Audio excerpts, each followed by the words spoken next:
Nervous laughter happens when people laugh even though nothing is funny. It usually shows up in stressful or uncomfortable situations. This kind of laughter can confuse others, and even the person laughing might not understand why they're doing it. But it serves a purpose. Nervous laughter helps people handle fear, anxiety, or embarrassment. It's a way the body and brain work together to manage stress. Think about someone giving a speech in front of a crowd for the first time. Their hands shake, their voice wobbles, and then they chuckle after every few sentences. Nothing funny was said, but the laughter keeps happening. That's nervous laughter.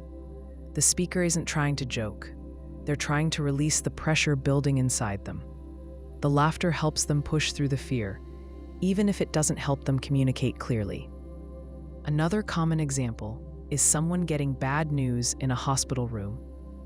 A doctor explains a diagnosis, and instead of crying or sitting in silence, the patient lets out a laugh. The laugh doesn't mean the person finds the news amusing. It's a response that helps them handle the moment. Their brain can't process the stress fast enough, so the body steps in with a laugh to buy some time. In high-stakes job interviews, nervous laughter can pop up when a candidate doesn't know how to answer a question. They might smile and let out a small laugh before replying. It's not meant to charm the interviewer. It's just a reflex.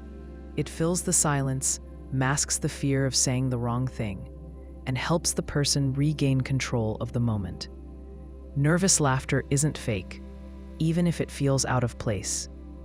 It comes from the same system that produces fight, flight, or freeze responses. When a threat appears, real or imagined, the body reacts. Muscles tense, the heart beats faster, breathing becomes shallow. Sometimes the body adds laughter to the mix. This laugh doesn't come from joy. It's a release valve. It gives the nervous system a moment to reset. In social settings, nervous laughter helps people deal with awkwardness. Imagine someone saying something slightly offensive at a dinner party. The group pauses. One person lets out a quick laugh. They're not supporting what was said. They just feel the tension and don't know what else to do. The laugh breaks the silence. It softens the moment, even if it doesn't fix the discomfort. Sometimes nervous laughter shows up in serious conversations. Think of two people arguing. One says something unexpected. The other laughs in response. It can feel disrespectful, but it's not always meant that way.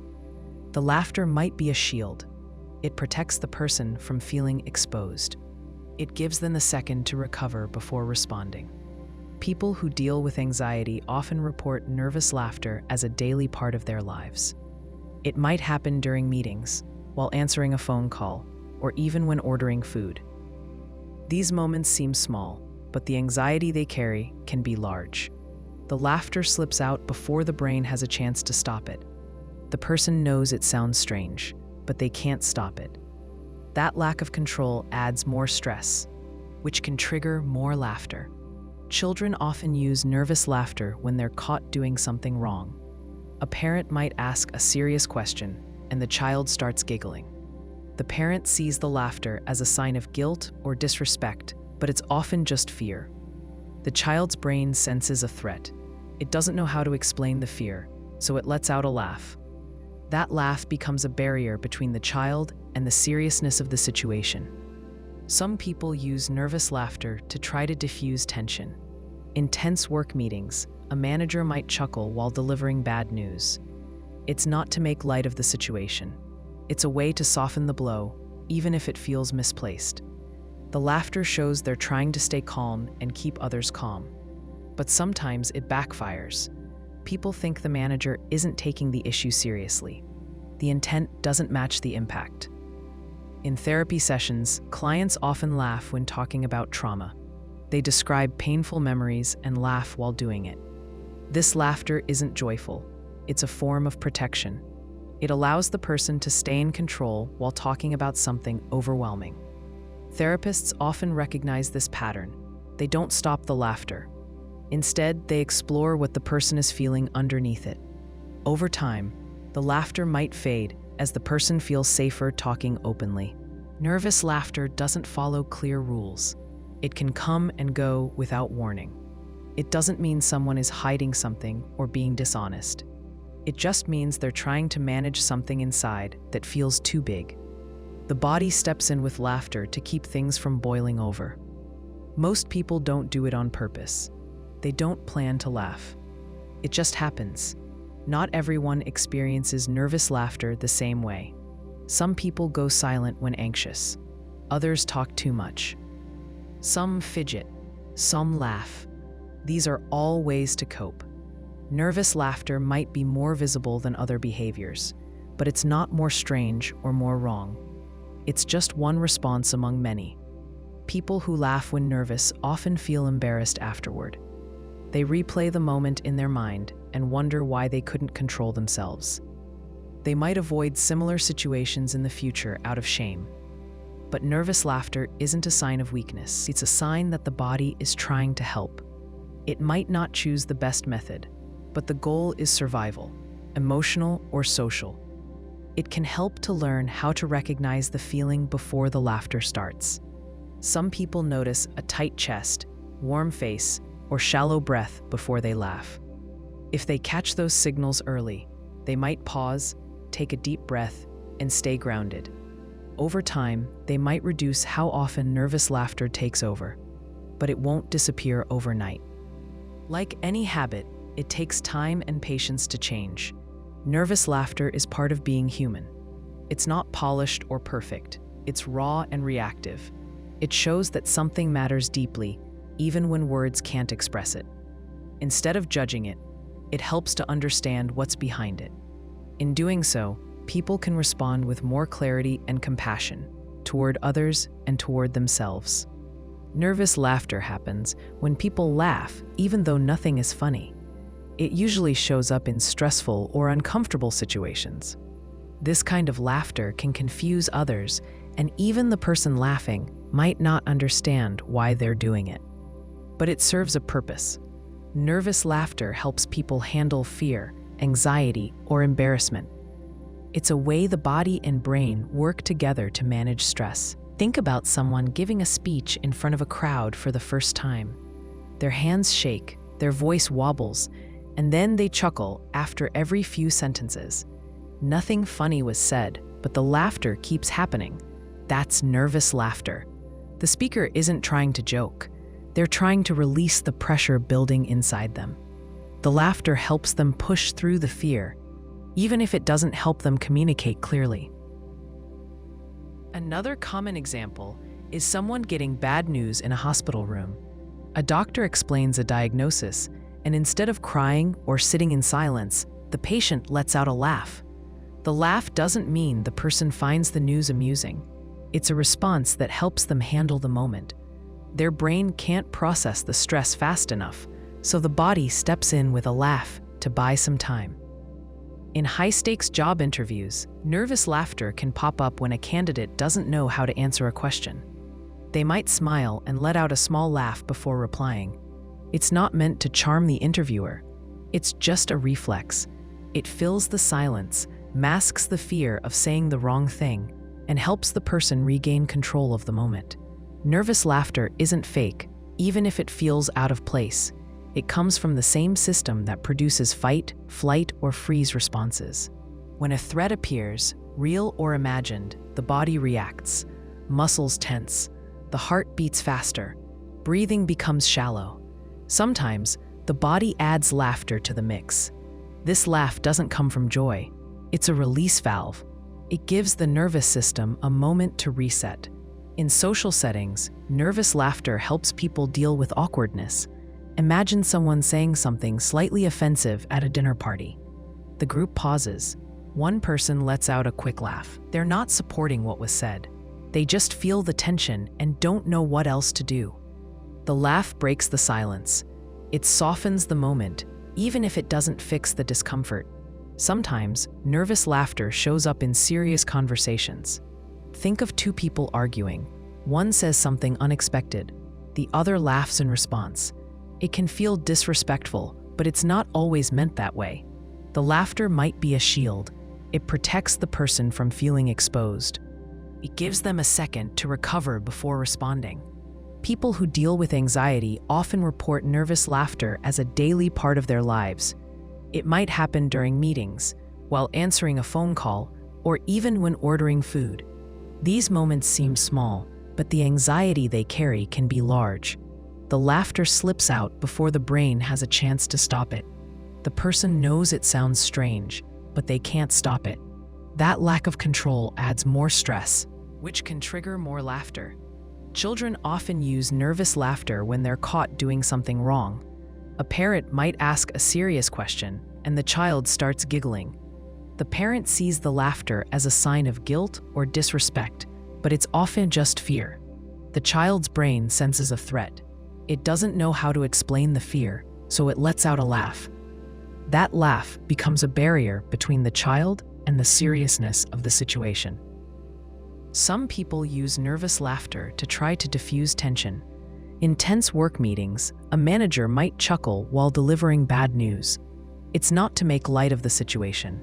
It's a way to soften the blow, even if it feels misplaced. The laughter shows they're trying to stay calm and keep others calm, but sometimes it backfires. People think the manager isn't taking the issue seriously. The intent doesn't match the impact. In therapy sessions, clients often laugh when talking about trauma. They describe painful memories and laugh while doing it. This laughter isn't joyful. It's a form of protection. It allows the person to stay in control while talking about something overwhelming. Therapists often recognize this pattern. They don't stop the laughter. Instead, they explore what the person is feeling underneath it. Over time, the laughter might fade as the person feels safer talking openly. Nervous laughter doesn't follow clear rules. It can come and go without warning. It doesn't mean someone is hiding something or being dishonest. It just means they're trying to manage something inside that feels too big. The body steps in with laughter to keep things from boiling over. Most people don't do it on purpose. They don't plan to laugh. It just happens. Not everyone experiences nervous laughter the same way. Some people go silent when anxious. Others talk too much. Some fidget. Some laugh. These are all ways to cope. Nervous laughter might be more visible than other behaviors, but it's not more strange or more wrong. It's just one response among many. People who laugh when nervous often feel embarrassed afterward. They replay the moment in their mind and wonder why they couldn't control themselves. They might avoid similar situations in the future out of shame. But nervous laughter isn't a sign of weakness. It's a sign that the body is trying to help. It might not choose the best method, but the goal is survival, emotional or social. It can help to learn how to recognize the feeling before the laughter starts.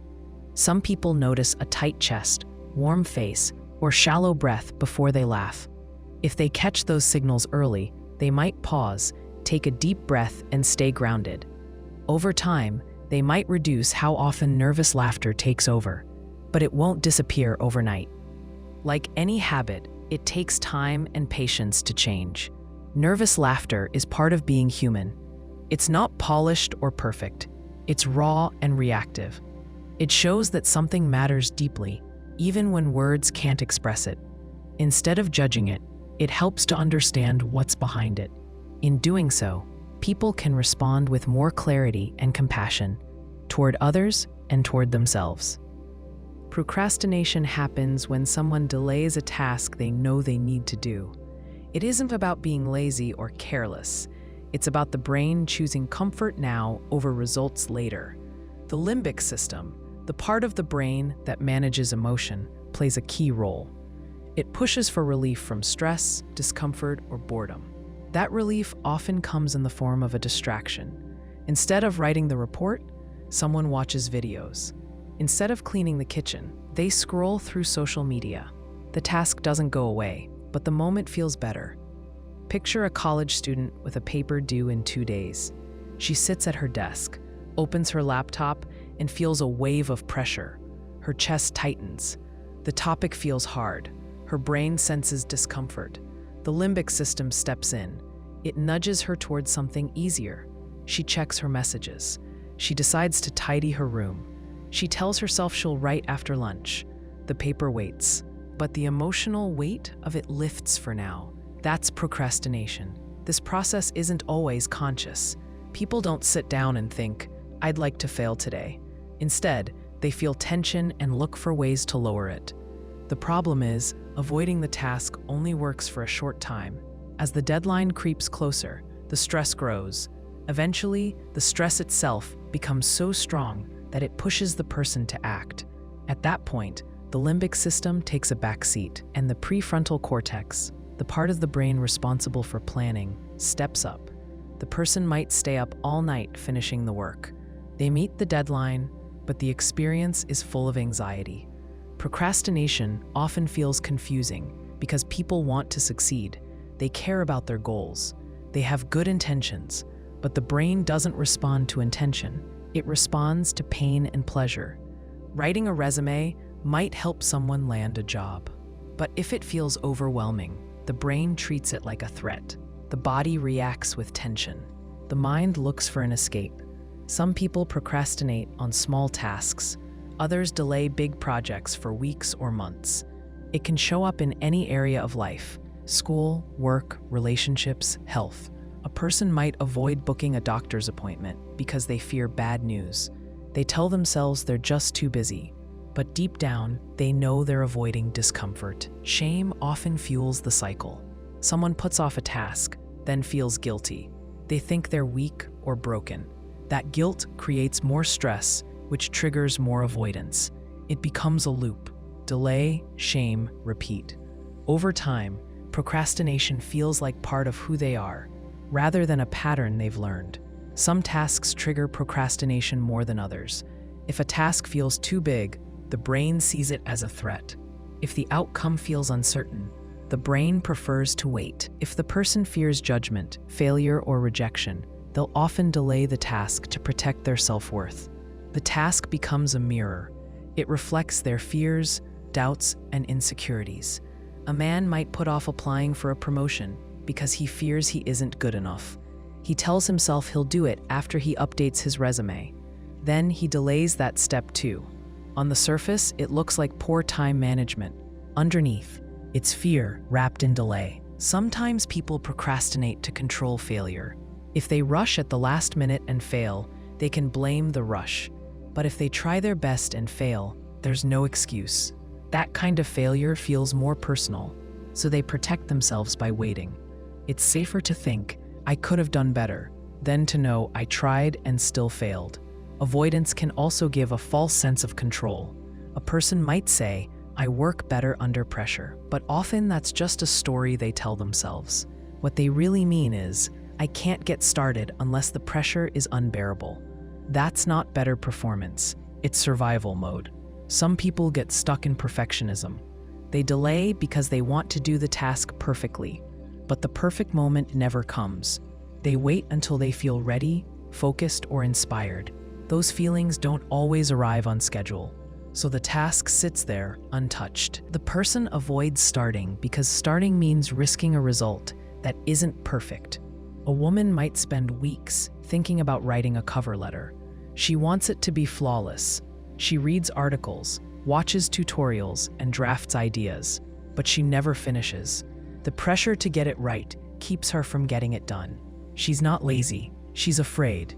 Procrastination doesn't respond well to shame. Telling someone to just do it often backfires. It adds pressure without removing the fear. What works better is making the task feel safe, small, or certain. Instead of writing the full report, a person can start with a title. Instead of cleaning the whole kitchen, they can wash one plate. These actions are tiny, but they shift momentum. When a task feels overwhelming, breaking it into parts can reduce the threat. Each part becomes manageable. The limbic system doesn't sound the alarm, so the person can keep going. Action becomes easier once it starts. The hardest part is often beginning. Some people use timers to get through the first few minutes of a task. A student might set a timer for 5 minutes and agree to stop after that if it's too much. Most of the time, they keep going. The resistance fades once the task begins. The limbic system quiets down. The brain shifts from avoidance to focus.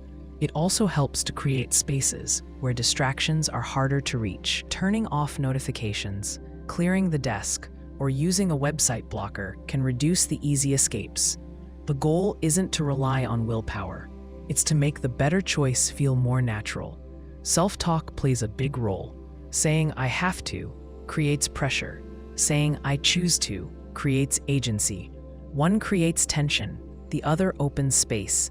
Language shapes how the brain views a task. A task framed as a burden triggers avoidance. A task framed as a step toward something better invites action. Some people procrastinate more during times of stress, illness, or major change. Their mental load is higher. Their energy is lower. The brain becomes more reactive. It grabs quick comfort where it can. In those times, procrastination isn't a flaw. It's a signal that the person feels overwhelmed. Support and rest may be more helpful than tough talk. Understanding procrastination as a brain response, not a moral failure, can shift how people relate to it. The goal isn't to eliminate it overnight. The goal is to build awareness, reduce shame, and take small, steady steps forward. Each task that gets done weakens the pattern. Each small win builds trust. The brain learns that discomfort isn't danger. Over time, that lesson sticks. Déjà vu is the strange feeling that something new feels oddly familiar. A person might walk into a building they've never seen before and feel like they've been there. Or someone hears a few words in a conversation and feels like the moment already happened. The feeling passes quickly, but it often leaves people confused or curious. It doesn't mean they've been there in another life. It doesn't mean they're seeing the future. Most often, it's just a simple glitch in how the brain handles memory. The brain has many ways to process and store experiences. It takes in sights, sounds, and feelings all at once. Then it sorts and stores those parts into different areas. Sometimes, when the brain tries to put together a new experience, it accidentally labels it as familiar. This happens because the system that checks for memory overlaps with the system that processes the present moment. A mix-up between the two can create the feeling of déjà vu. Imagine walking into a bookstore while traveling in another city. The floor tiles, the smell of coffee, and the sound of pages turning all hit at once. Your brain catches those signals and compares them to old memories. Maybe years ago, you were in a different shop with the same kind of tile or lighting. Your brain grabs that old piece and blends it with what's happening now. It feels like you've been here before, but you haven't. You've just felt something close to this before, and your brain confuses the two. Some researchers believe déjà vu happens when there's a brief delay in how the brain processes information. One signal may hit the memory system just ahead of the sensory system. When the second signal arrives, the brain sees it as a repeat. It tags it as a memory, even though the moment is still unfolding. This creates the illusion that the event already happened. The person feels like they're remembering, but there's no true memory behind it. Another theory involves the temporal lobe. That part of the brain plays a big role in memory and recognition. When there's slight, random activity in that area, nothing harmful or lasting, it can trigger a sense of familiarity.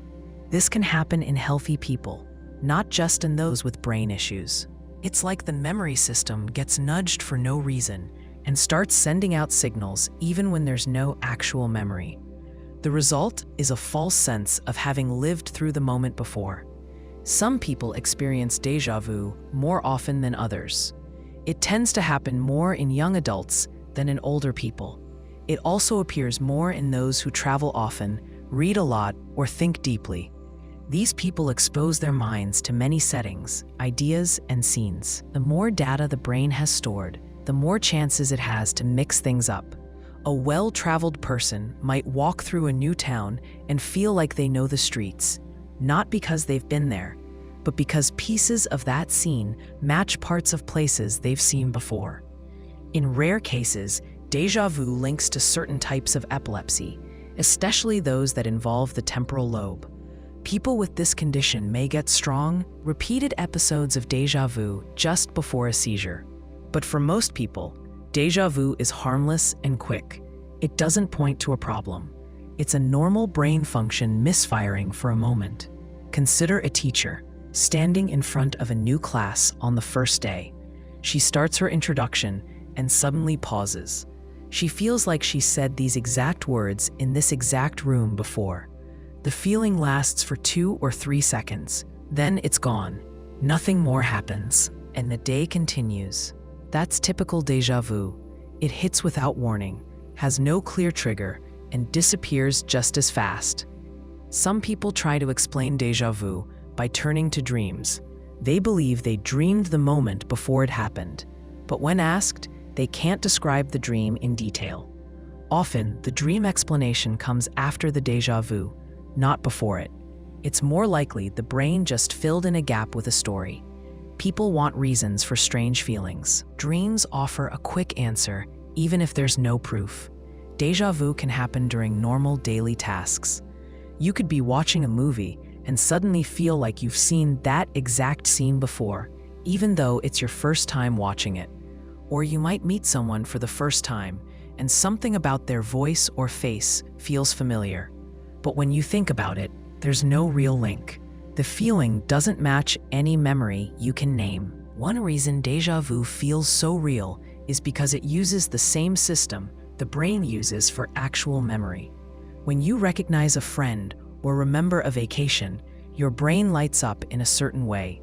Déjà vu triggers that same pattern. That's why it feels so convincing. The emotion tied to real memory gets copied, even though the content doesn't match.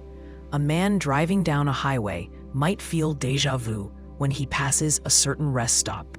He thinks, "I've stopped here before," but he's never been on that road. Maybe a different trip involved a similar building or sky color.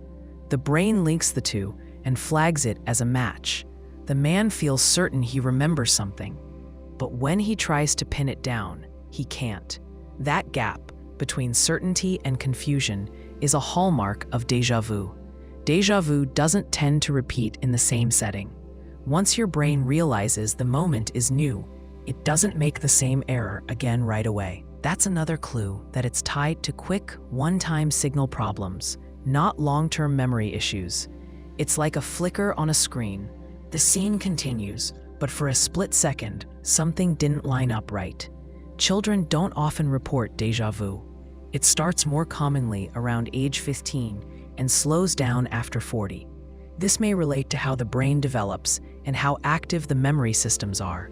Young brains, still growing and sorting out connections, might be more prone to these misfires. Older brains, with stronger, more stable pathways, may simply process things more cleanly.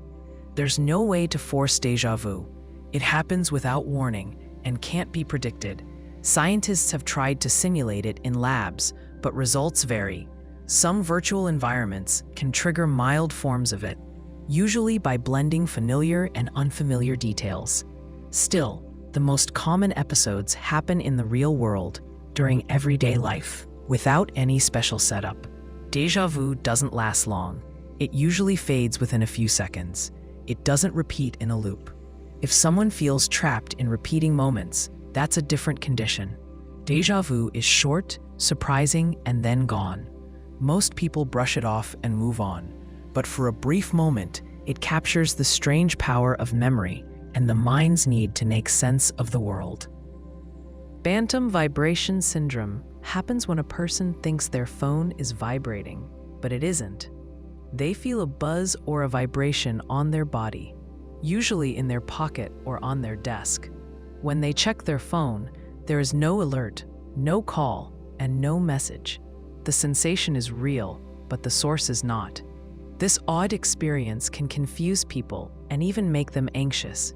It shows how the brain's expectations shape what we feel. The brain is always working to predict what will happen next. It looks for patterns and signals to prepare the body. Phones have become so important in daily life that the brain grows used to expecting alerts. Over time, it learns to notice small cues that might mean the phone is vibrating. But sometimes, the brain mistakes other sensations for those cues. A muscle twitch, a fabric rubbing, or even blood flow can feel like a phone vibration. The brain hears what it wants to hear, or rather, feels what it wants to feel. Imagine a man sitting at his desk while working. He reaches into his pocket and feels a slight buzz. He pulls out his phone, but there's no notification. He shrugs and goes back to work. A few minutes later, the same thing happens again. This time, he feels a vibration when his phone isn't even in his pocket. It might be sitting on the table next to him. He wonders if he's imagining it. But the feeling is real. The brain created it, not the phone. Phantom vibration syndrome is a good example of the brain's predictive nature. The brain combines past experiences and current signals to make sense of the world. When a phone vibrates often, the brain learns the feeling well. It starts scanning the body for that feeling, even when there is no real vibration. This process is called sensory misattribution. The brain takes a random signal and labels it as a phone alert. This experience can become more common with heavy phone use. People who check their phones frequently, or who have phones set to vibrate for all notifications, might notice phantom vibrations more. The brain gets so trained to expect alerts that it becomes more sensitive. It scans for signals constantly. This makes false alarms more likely. Phantom vibrations are not dangerous. They don't mean the phone is broken or that the person is losing touch with reality. Instead, they show how the brain's attention system works. When a person feels anxious or stressed, the brain might become even more sensitive. It looks harder for signs of communication or connection. The feeling of phantom vibration can rise during these times. A young woman might be waiting for an important message from a family member. She keeps her phone close. While walking, she feels vibrations in her jacket. She checks, but there's nothing. The brain, on high alert, mistakes other signals for the phone's buzz. This keeps happening until the message finally arrives. The false alerts create tension and hope at the same time. The body can send many subtle signals that feel like vibration. Muscle twitches, heartbeat pulses, or nerve sensations might all feel similar. Even the movement of clothing against the skin can produce sensations that the brain misreads. The brain expects one type of signal, so it labels all similar feelings as that signal. In some cases, phantom vibration can happen without a phone nearby. Someone might feel a buzz while lying down or sitting still.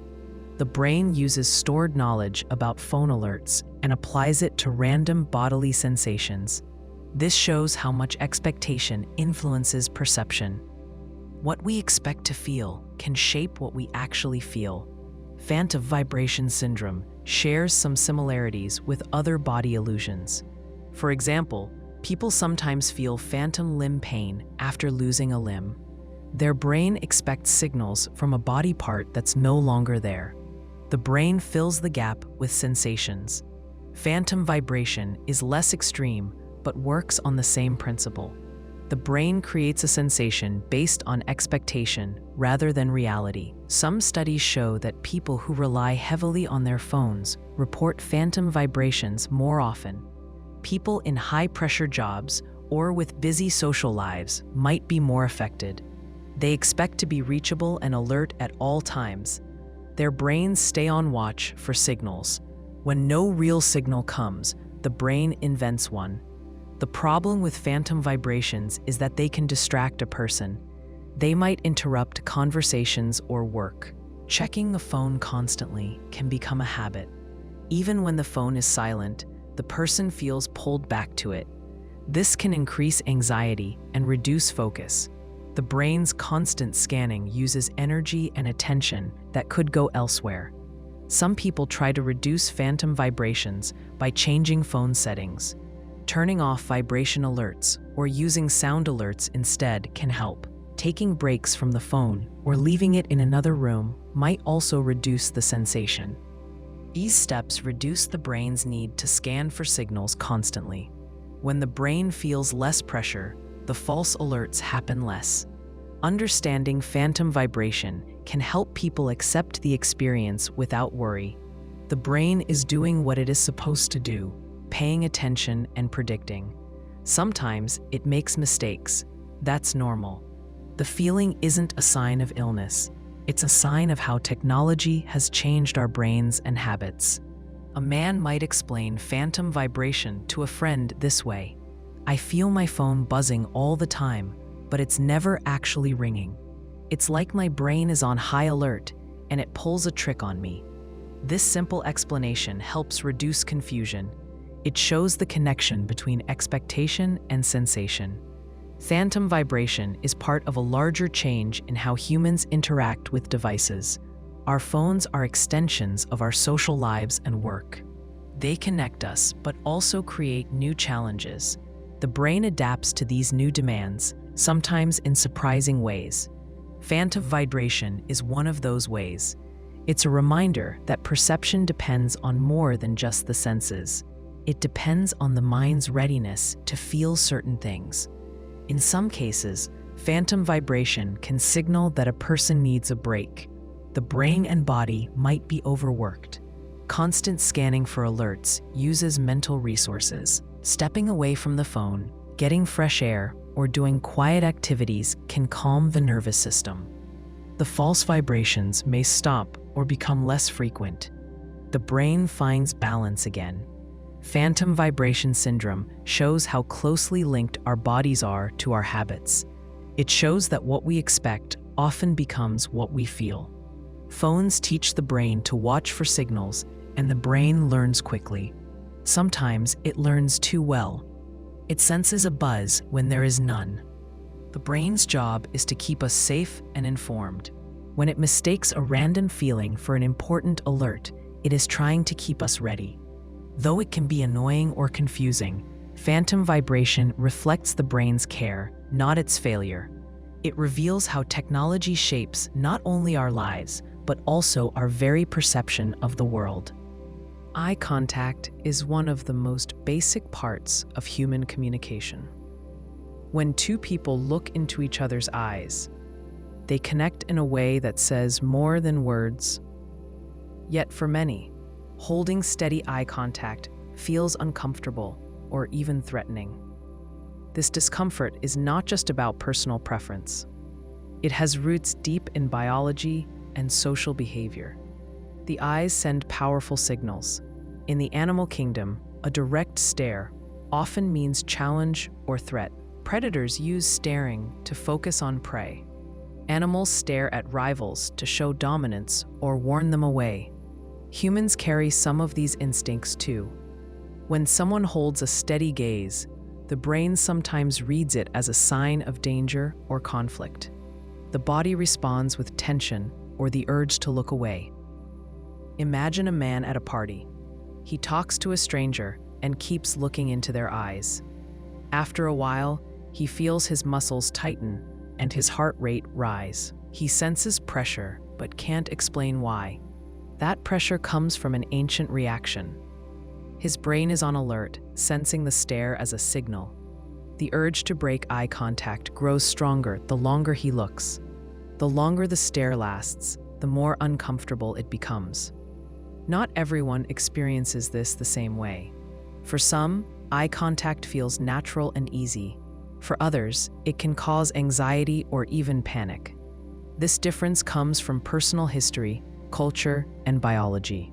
Some people grew up in environments where direct eye contact was discouraged. Others have social anxiety that makes focusing on someone's eyes hard. Some have sensory sensitivities that make the intensity of a gaze overwhelming. In many cultures, the meaning of eye contact changes. In Western cultures, steady eye contact often means confidence and honesty. It shows interest and respect. In other cultures, looking directly at someone's eyes can be rude or aggressive. Children are taught to lower their gaze to show respect. A stare can signal disrespect or challenge. Because of these differences, eye contact discomfort can also arise from cultural misunderstandings. Eye contact plays a role in social bonding. Babies learn to connect with caregivers through eye contact. The gaze helps them feel safe and understood. But the same gaze can also signal threat if held too long or used in the wrong way. The brain balances between these meanings. It has to decide if the look means, "I trust you," or "I'm ready to fight." When someone avoids eye contact, others might see it as suspicious or shy. This misunderstanding can make social situations harder. A person who avoids the gaze might be judged unfairly. They might seem less confident or less truthful. Yet, for the person avoiding eye contact, it often feels like the only way to stay calm and safe. Eye contact discomfort shows up in many everyday moments. A student giving a presentation might avoid looking at the audience. Their eyes scan the floor or the ceiling instead. This helps lower their stress, but might make the presentation feel less engaging. In a job interview, avoiding eye contact can be misread as disinterest. Yet the candidate might be nervous or unsure how to hold a gaze without feeling overwhelmed. Some people with social anxiety disorder feel extreme discomfort with eye contact. For them, looking into someone's eyes can trigger a flood of nervous feelings. Their mind races, and they might feel exposed or judged. The discomfort can make conversations feel like tests or threats, rather than chances to connect. Eye contact discomfort also ties into the brain's fight or flight system. When the brain senses a threat, it prepares the body to respond. Heart rate rises, muscles tighten, and attention narrows. Sustained eye contact can trigger this system, especially as the person feels vulnerable. Looking away or breaking the gaze helps reduce the alert state. It signals, "I'm not a threat," or "I'm stepping back." The amount of eye contact a person can tolerate depends on many factors. The relationship with the other person matters. Eye contact with a close friend feels safer than with a stranger. The setting matters too. A quiet room feels less threatening than a noisy crowd. The mood matters. When a person feels relaxed, eye contact feels easier. When they feel stressed, it feels harder. People use many ways to manage eye contact discomfort. Some use brief glances instead of steady looks. They look at the person's forehead, nose, or mouth instead of the eyes. This still feels like connection without the intensity. Others focus on blinking or breathing to stay calm while making eye contact. These small actions help the brain stay grounded and reduce tension. Eye contact discomfort can also improve with practice. When people slowly increase how long they look at others, their brain adjusts. They learn that steady eye contact is safe. The fight or flight response weakens. Confidence grows. Therapy or social skills training can support this process by creating safe spaces to practice. Sometimes, people feel discomfort because they read too much into eye contact. They worry about what the other person thinks or how their own gaze looks. This self-consciousness makes holding eye contact harder. They might wonder if they seem rude, nervous, or dishonest. The more they worry, the less natural the eye contact feels. Imagine a woman in a meeting. She wants to look confident, but her mind races with thoughts. Am I staring too much? Do they think I'm weird? Should I look away? These questions distract her. Her eyes dart around, breaking the gaze. This cycle keeps her stuck. If she can focus less on herself and more on the conversation, her eye contact might improve naturally. Eye contact discomfort is not a flaw or a sign of poor social skills. It's a natural response shaped by biology, experience, and culture. Understanding this helps people be kinder to themselves and others. They learn that breaking eye contact isn't always a rejection or sign of weakness. It can be a way to manage safety and comfort. When talking with someone who avoids eye contact, it helps to be patient and gentle. Forcing a stare can increase tension and shut down communication. Instead, allowing moments of looking away and returning to the gaze can create a relaxed flow. This approach respects the brain's need for balance between connection and safety. Eye contact is powerful, but it is not the only way to connect. People use tone of voice, facial expressions, and body language to communicate. Sometimes a smile or a nod speaks louder than eyes. When eye contact feels hard, these other signals can keep the conversation alive. The discomfort some feel with eye contact reveals a basic truth about humans. We want connection, but we also want safety. Our brains work to balance these needs every time we meet another person's gaze.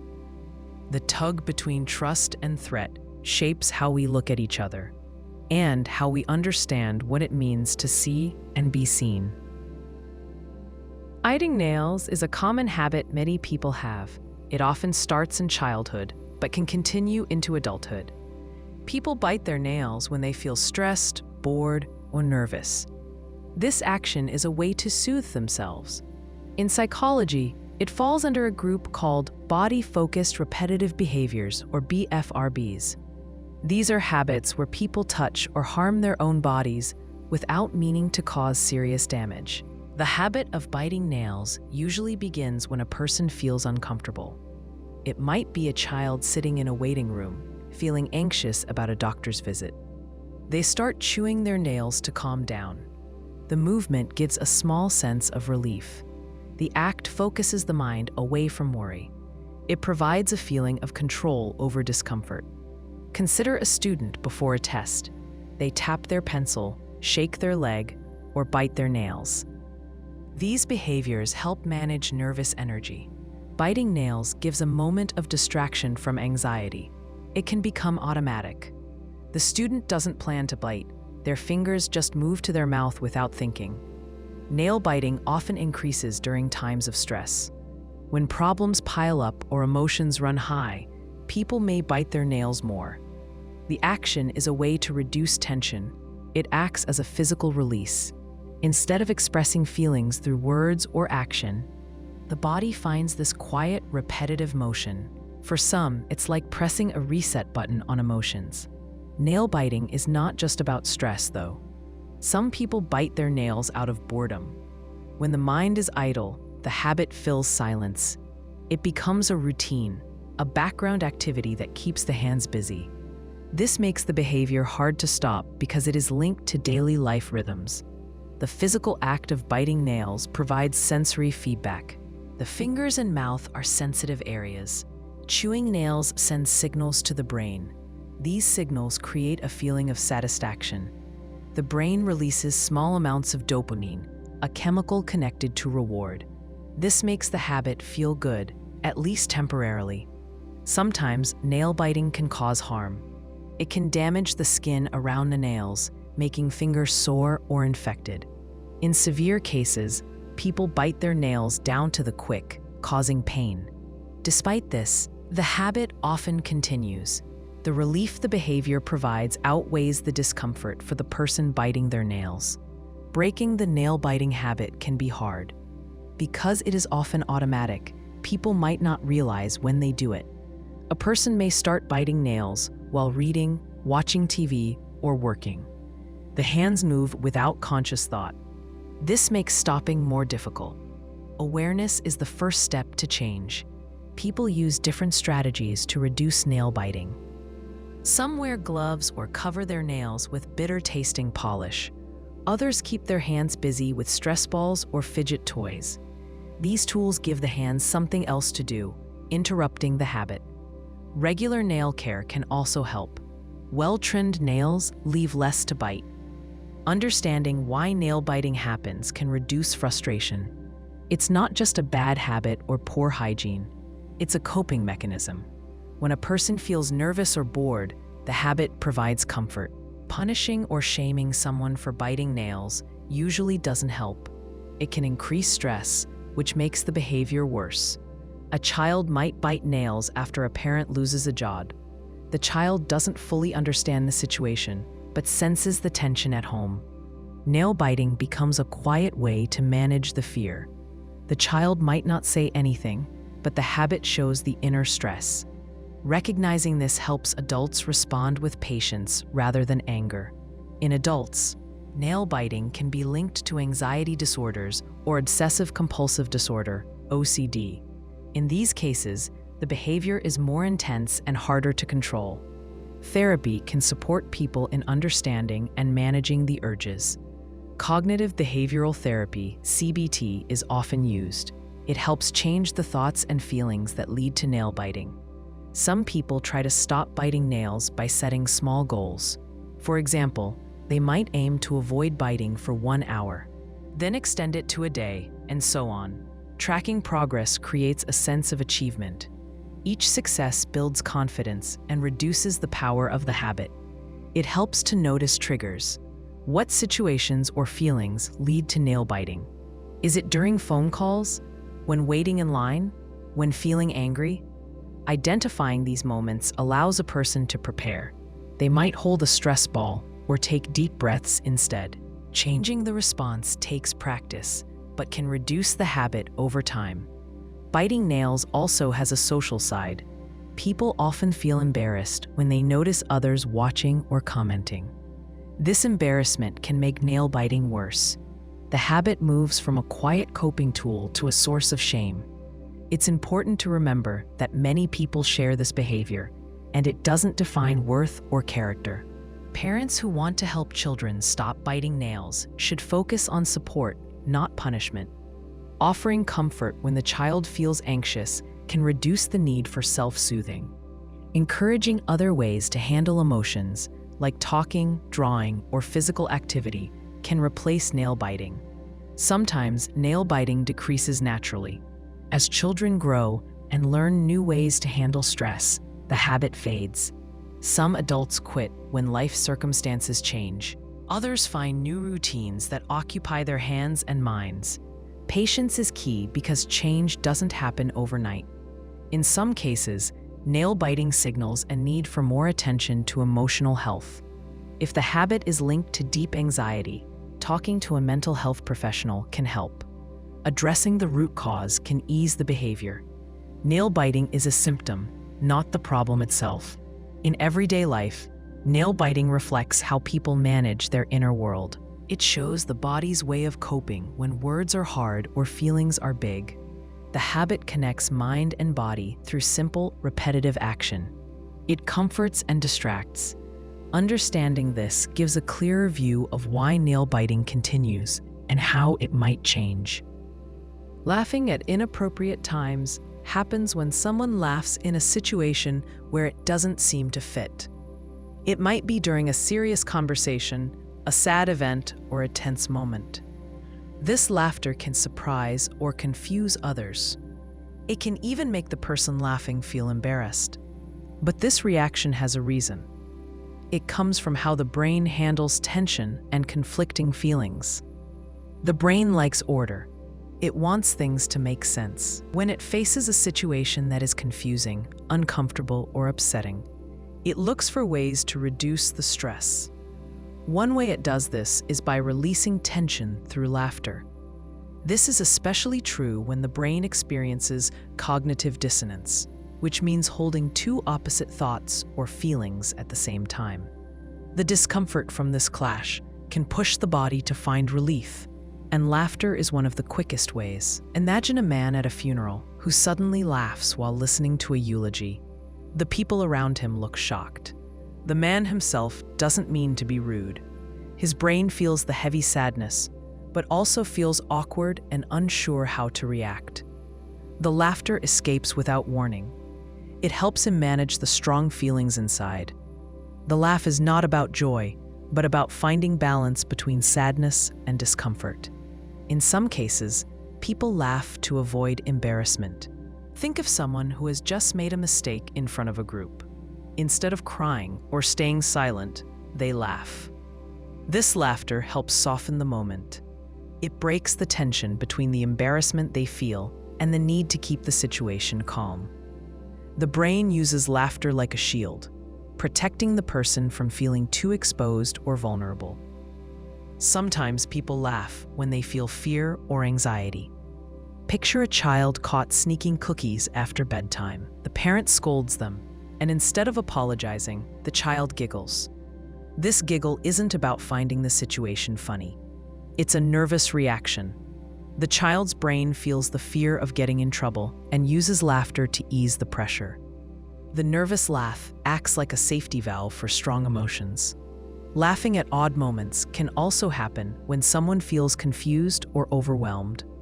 Imagine being in a serious meeting and suddenly forgetting what you wanted to say. The brain feels the awkwardness and tension of the silence. A small laugh might bubble up without meaning to. It's a response to mental stress, not a reaction to humor. Social situations add another layer to this behavior. Sometimes people laugh because they don't know how else to respond. In moments of uncertainty, laughter can signal "I'm here" or "I'm trying to connect." It helps fill silence or awkward gaps, even if the topic is serious. Laughter can act like a social tool to ease the discomfort between people. Cultural norms influence when laughter is considered appropriate or not. In some cultures, laughter during serious moments is more accepted or understood as a way to cope. In others, it is seen as disrespectful or rude. These differences can make inappropriate laughter more noticeable, even if the reason behind it is the same. For some people, laughing at the wrong times is a pattern linked to medical conditions. Certain neurological or psychiatric disorders can affect how the brain controls emotions. People with conditions like pseudobulbar effect may laugh or cry suddenly without a clear cause. In these cases, laughter is not under full control and doesn't always match the situation. The laughter still serves as an emotional release, but without the usual social meaning. People often feel shame or confusion after laughing at an inappropriate time. They might worry that others think they don't care or that they are being insensitive. This worry can create a cycle where they become more anxious about their reactions, which makes unexpected laughter more likely. Understanding why this laughter happens can reduce this shame. It helps people see that the laughter is a response to inner tension, not a choice.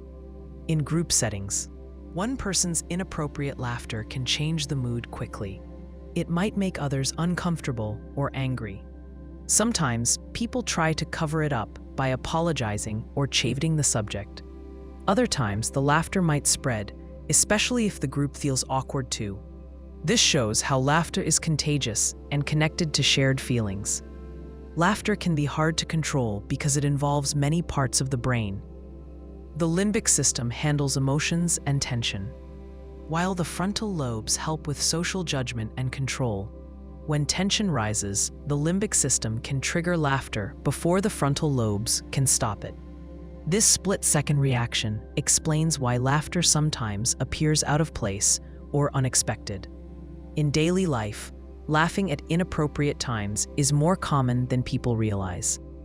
Many have experienced it in classrooms, work meetings, or family gatherings. It usually doesn't mean someone is rude or insensitive. It means their brain is trying to manage strong feelings and confusion. The laughter helps them navigate emotional tight spots. People can learn to manage this laughter by recognizing the feelings that come before it. When they notice tension building, they can try to breathe deeply, relax muscles, or focus on steady thoughts. These actions can calm the limbic system and reduce the urge to laugh. But even with practice, sudden laughter might still happen. It is part of being human. A young woman might laugh during a serious conversation about her health. She feels scared and unsure. The laughter escapes before she can stop it. Afterward, she explains to her friends that the laugh was a way to handle the fear, not a sign she didn't care. Her friends understand and support her. This openness helps reduce the tension around the laughter. Laughing at odd moments shows how complex emotions are. It reminds us that feelings don't always fit neatly into one category. Joy, fear, sadness, and confusion can mix in a single moment. The brain's way of handling this mix sometimes looks strange, but makes sense once we understand the tension inside. In the end, laughter is a tool the brain uses to handle stress.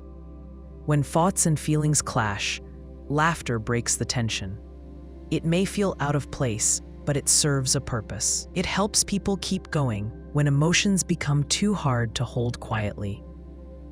When people lie, many try to avoid eye contact. This behavior happens without them thinking about it. The brain triggers it automatically. It acts as a way to protect the person from being caught or showing signs of guilt. Avoiding eye contact when lying is one of the most common body language signals people notice. But the reason behind it is more than just trying to hide something. It's tied to how the brain processes fear, shame, and social rules. The eyes reveal a lot. They connect people during conversations and help build trust. When someone looks directly into another's eyes, it shows openness and honesty. But lying breaks that trust. The brain senses this break. It responds by making the person feel uneasy. This unease can show up as avoiding the gaze. The brain tries to reduce the risk of being detected by steering attention away. Imagine a teenager who breaks a household rule and lies about it. When the parent asks what happened, the teenager avoids looking at them. Their eyes drop or dart around the room. They may glance away quickly or stare at the floor. This behavior doesn't mean the teenager wants to be rude. It's a natural response to guilt and fear. The mind wants to protect itself from the discomfort of being judged or punished. Avoiding eye contact during lying also comes from shame. People feel ashamed when they know they are not telling the truth. Shame causes tension in the body. It makes the person feel exposed or vulnerable. Looking into someone's eyes in this state feels risky. The brain wants to avoid that risk, so it shifts the gaze. This happens below conscious awareness. Most people don't plan to avoid eye contact. It just happens as a defense. The social rules around eye contact add another layer. From a young age, people learn that looking others in the eye means honesty and respect. Teachers, parents, and peers reinforce this idea. So, when someone lies, breaking eye contact feels like breaking a rule. This creates internal conflict. The brain wants to follow social norms, but also wants to hide the lie. The result is a tug-of-war inside the mind, often leading to avoided eye contact. In some cases, liars keep eye contact to appear more believable. Skilled liars may stare directly to distract others from the truth. They might use strong eye contact to build false trust, but for most people, avoiding eye contact remains the default response. It's automatic, driven by emotions, not strategy. The discomfort that comes with lying affects more than just the eyes. People might sweat, fidget, or change their voice. The body reacts to the stress of deception. The brain activates the sympathetic nervous system, preparing for a threat. This reaction is similar to the fight or flight response. Avoiding eye contact is part of this broader response to feeling unsafe. Consider a person at work who takes credit for a project they didn't do. When a coworker asks about their role, they look away quickly. Their hands might tremble, and their voice sounds uncertain. These signs all point to the body's effort to hide dishonesty. The brain tries to protect the person from the social danger of being exposed. Sometimes, people avoid eye contact even when they are not lying. Nervousness, shyness, or cultural differences can cause similar behaviors. This means that avoiding eye contact is not a sure sign of deception. It is only one clue. To understand if someone is lying, other signals and context should be considered. Lying requires extra mental effort. The brain has to create a false story and remember it. This cognitive load makes lying stressful. Avoiding eye contact helps reduce that stress by lowering the intensity of the interaction. Looking directly at someone can feel like a test. The brain may seek to avoid the pressure by breaking the gaze. A student caught cheating on a test might avoid eye contact with the teacher. The student feels anxious and guilty. Their mind races to come up with an excuse. Looking the teacher in the eye feels like facing a judge. The urge to look away grows stronger the more the teacher stares. The student's behavior is a sign of this internal struggle. Eye contact avoidance can also signal a person's awareness of their wrongdoing. It shows that they recognize the lie and feel the weight of it. People who lie without feeling guilt might not avoid eye contact. This is common in those with certain personality traits where empathy is lower. In such cases, the usual cues of lying may not apply. Understanding why people avoid eye contact when lying helps in reading social interactions. It shows that the behavior is tied to emotions and survival instincts. The brain tries to protect the person from punishment, shame, and loss of trust. Avoiding eye contact is not a conscious trick, but a natural reaction. When confronting someone suspected of lying, forcing eye contact might backfire. It can increase the person's stress and lead to more avoidance or defensive behavior. A calm approach that respects the person's comfort can encourage openness. People are more likely to tell the truth when they don't feel threatened. People who want to be better at spotting lies should remember that no single behavior tells the whole story. Avoiding eye contact is a clue, but it is not proof. Combining this with other signs like inconsistencies in speech, body tension, or changes in tone creates a fuller picture. Observing patterns over time is more reliable than judging one moment. Sometimes, people train themselves to avoid the natural reaction of looking away when lying. Actors, negotiators, or salespeople learn to control their eye contact to appear truthful. This shows how the behavior can be learned or suppressed. However, for most people, avoiding eye contact remains a strong, automatic response. In daily life, avoiding eye contact during lies happens in small moments. It could be a child denying they broke a vase, or a friend hiding their true feelings. The brief glance away speaks volumes about their inner conflict. The eyes tell the story before words do. In a conversation, when someone avoids eye contact, it signals their discomfort. They may want to be honest, but fear the consequences of truth. Their brain balances the need to protect themselves with the need to connect. This balance is fragile and often breaks when lying.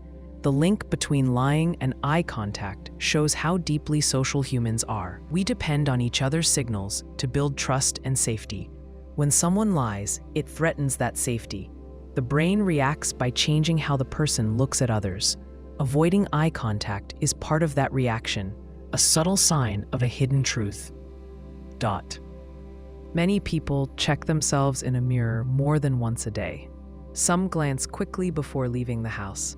Others spend a long time looking, adjusting their hair or clothes. When mirror checking happens repeatedly, it can become a habit that feels hard to control. This behavior ties closely to how people see themselves, how they feel inside, and how they try to manage their worries. At its core, mirror checking comes from self-awareness. People want to see how they look to others. The mirror acts as a tool to confirm or correct their appearance. When someone feels good about themselves, a quick look may be enough. But when self-doubt or anxiety enters, the checking can multiply. The mirror becomes a way to seek reassurance that everything is okay. Imagine a young woman getting ready for an important meeting. She looks in the mirror to check her outfit. She smooths her hair and checks her face for anything unusual. When she leaves, she passes a mirror in the hallway and looks again. She isn't sure if she looks professional enough. That small uncertainty pushes her to check one more time. This pattern repeats because the mirror offers quick answers to her worries. Mirror checking is not only about appearance. It often connects to deeper feelings of anxiety or insecurity. People may worry about flaws others might notice. These worries can be about physical features like acne, weight, or scars. They can also focus on more abstract fears, like looking nervous or unconfident. The mirror becomes a place to test these fears. If nothing looks wrong, the anxiety eases temporarily. If something seems off, it triggers more checking. Some people develop mirror-checking habits that interfere with daily life. They might spend many minutes in front of a mirror every day. They may avoid leaving the house without checking multiple times. This behavior can take up time and mental energy. It can increase stress rather than reduce it. The more they check, the more flaws they find. This creates a cycle of worry and reassurance seeking. A man who suffers from social anxiety might check his face repeatedly before going out. He worries that others will judge him for how he looks. He uses the mirror to convince himself he looks normal, but each glance makes him notice small imperfections. His focus tightens on every detail, like a blemish or a wrinkle. His anxiety grows, which makes him check again to feel safer. Mirror checking can also relate to body image issues or conditions like body dysmorphic disorder, BDD. In BDD, a person becomes obsessed with perceived flaws that others might not see. The mirror checking becomes a compulsive behavior. The person looks for flaws, often magnifying minor or imagined ones. The mirror does not reassure, it fuels anxiety. The repeated checking worsens the distress rather than relieving it. In everyday life, mirror checking can start harmlessly, but turn into a habit when the brain links it to feeling better. The act of looking in the mirror gives a short relief from worry. The brain remembers this relief and pushes the person to repeat the behavior.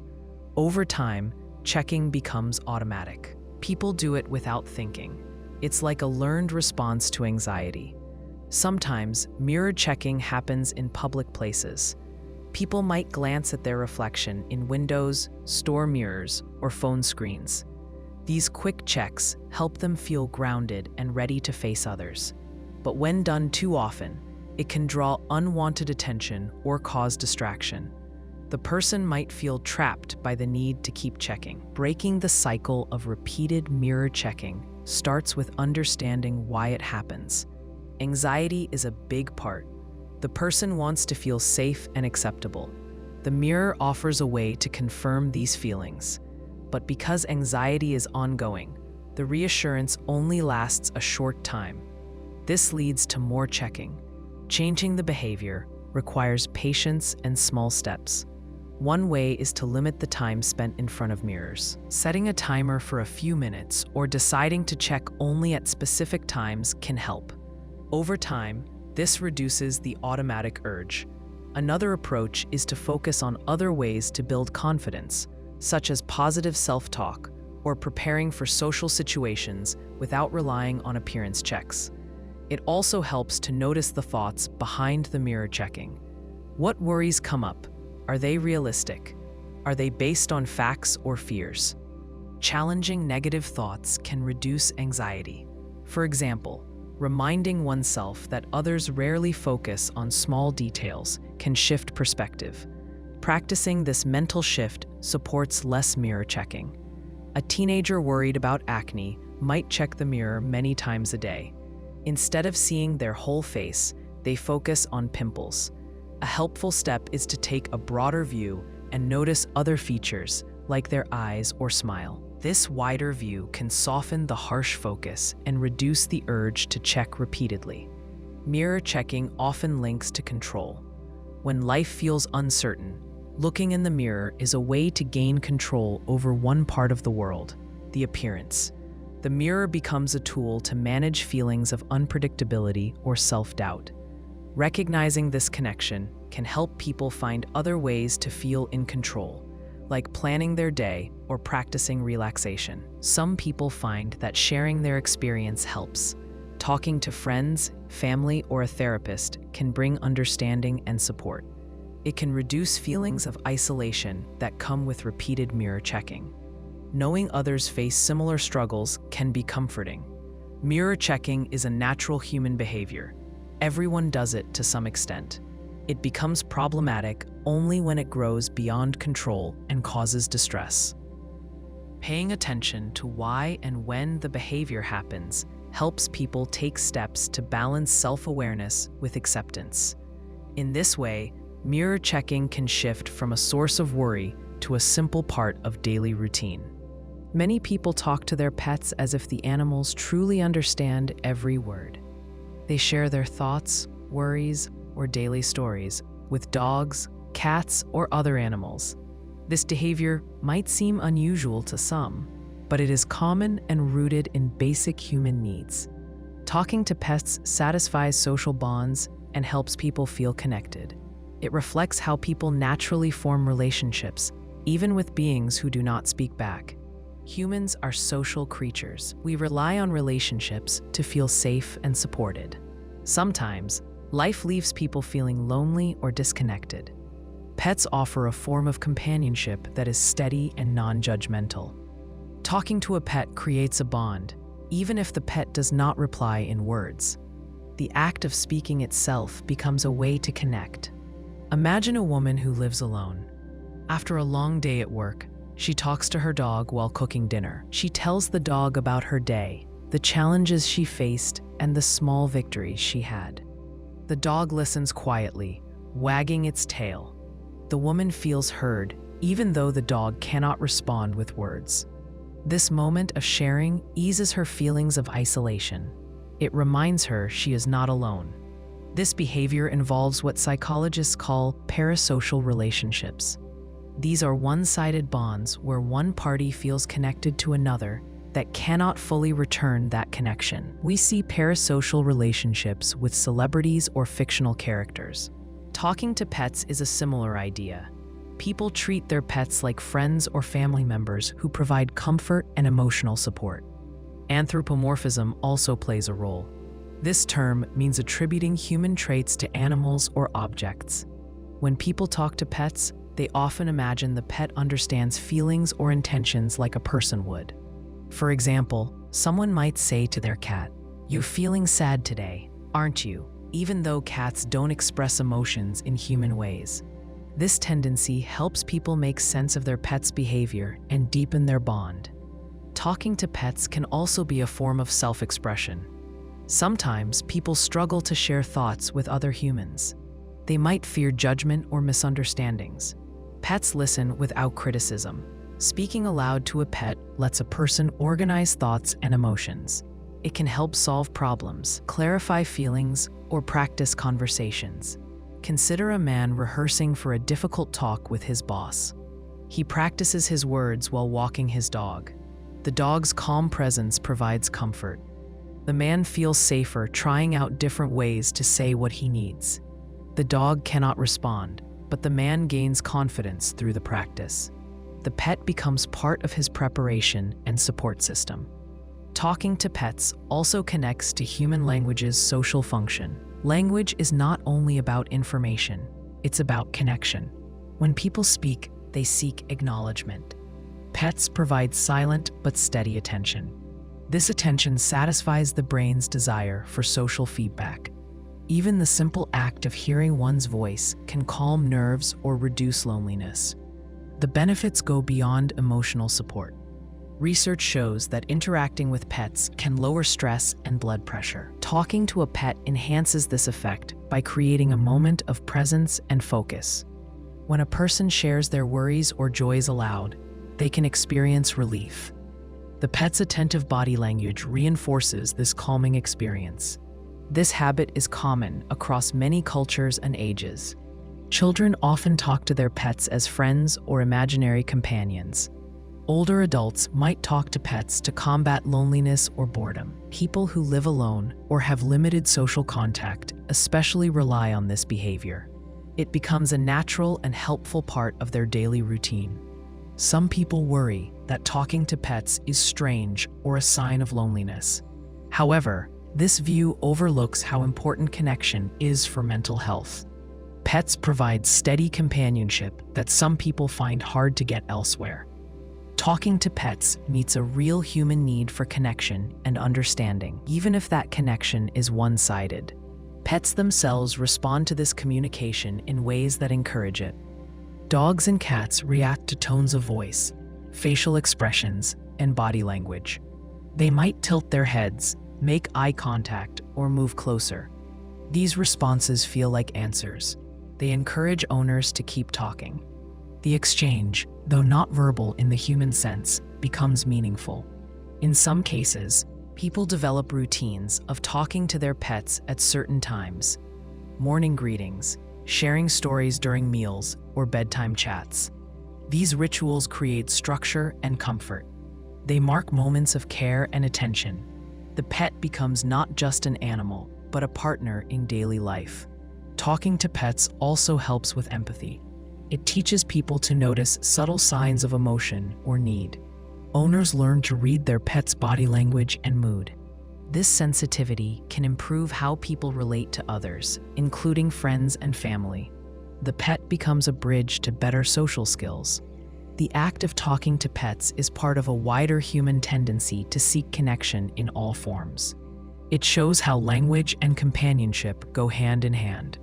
Pets may not understand words the way humans do, but the act of speaking creates meaning and comfort for both. People who talk to their pets often say it helps them feel grounded. When life feels confusing or stressful, a quiet conversation with a loyal animal can bring calm and clarity. The pet listens without judgment and offers steady presence. This simple interaction fulfills a deep human need for social connection. Many people talk to their pets as if the animals truly understand every word. They share their thoughts, worries, or daily stories with dogs, cats, or other animals. This behavior might seem unusual to some, but it is common and rooted in basic human needs. Talking to pets satisfies social bonds and helps people feel connected. It reflects how people naturally form relationships, even with beings who do not speak back. Humans are social creatures. We rely on relationships to feel safe and supported. Sometimes, life leaves people feeling lonely or disconnected. Pets offer a form of companionship that is steady and non-judgmental. Talking to a pet creates a bond, even if the pet does not reply in words. The act of speaking itself becomes a way to connect. Imagine a woman who lives alone. After a long day at work, she talks to her dog while cooking dinner. She tells the dog about her day, the challenges she faced, and the small victories she had. The dog listens quietly, wagging its tail. The woman feels heard, even though the dog cannot respond with words. This moment of sharing eases her feelings of isolation. It reminds her she is not alone. This behavior involves what psychologists call parasocial relationships. These are one-sided bonds where one party feels connected to another that cannot fully return that connection. We see parasocial relationships with celebrities or fictional characters. Talking to pets is a similar idea. People treat their pets like friends or family members who provide comfort and emotional support. Anthropomorphism also plays a role. This term means attributing human traits to animals or objects.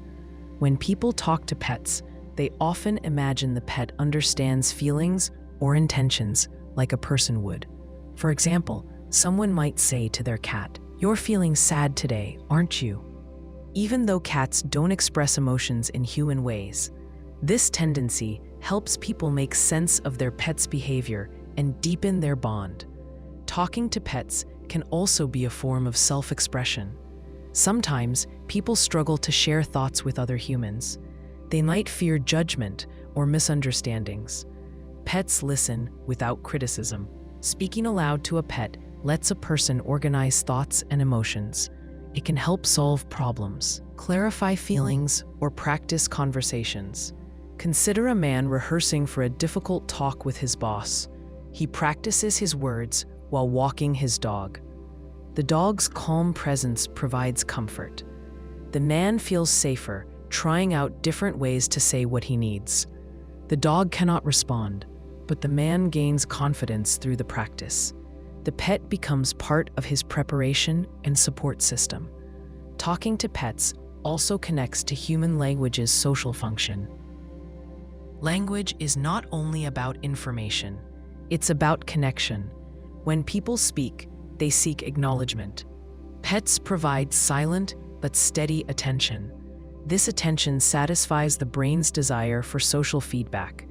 Even the simple act of hearing one's voice can calm nerves or reduce loneliness. The benefits go beyond emotional support. Research shows that interacting with pets can lower stress and blood pressure.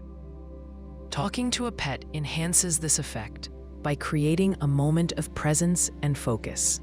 When a person shares their worries or joys aloud, they can experience relief. The pet's attentive body language reinforces this calming experience.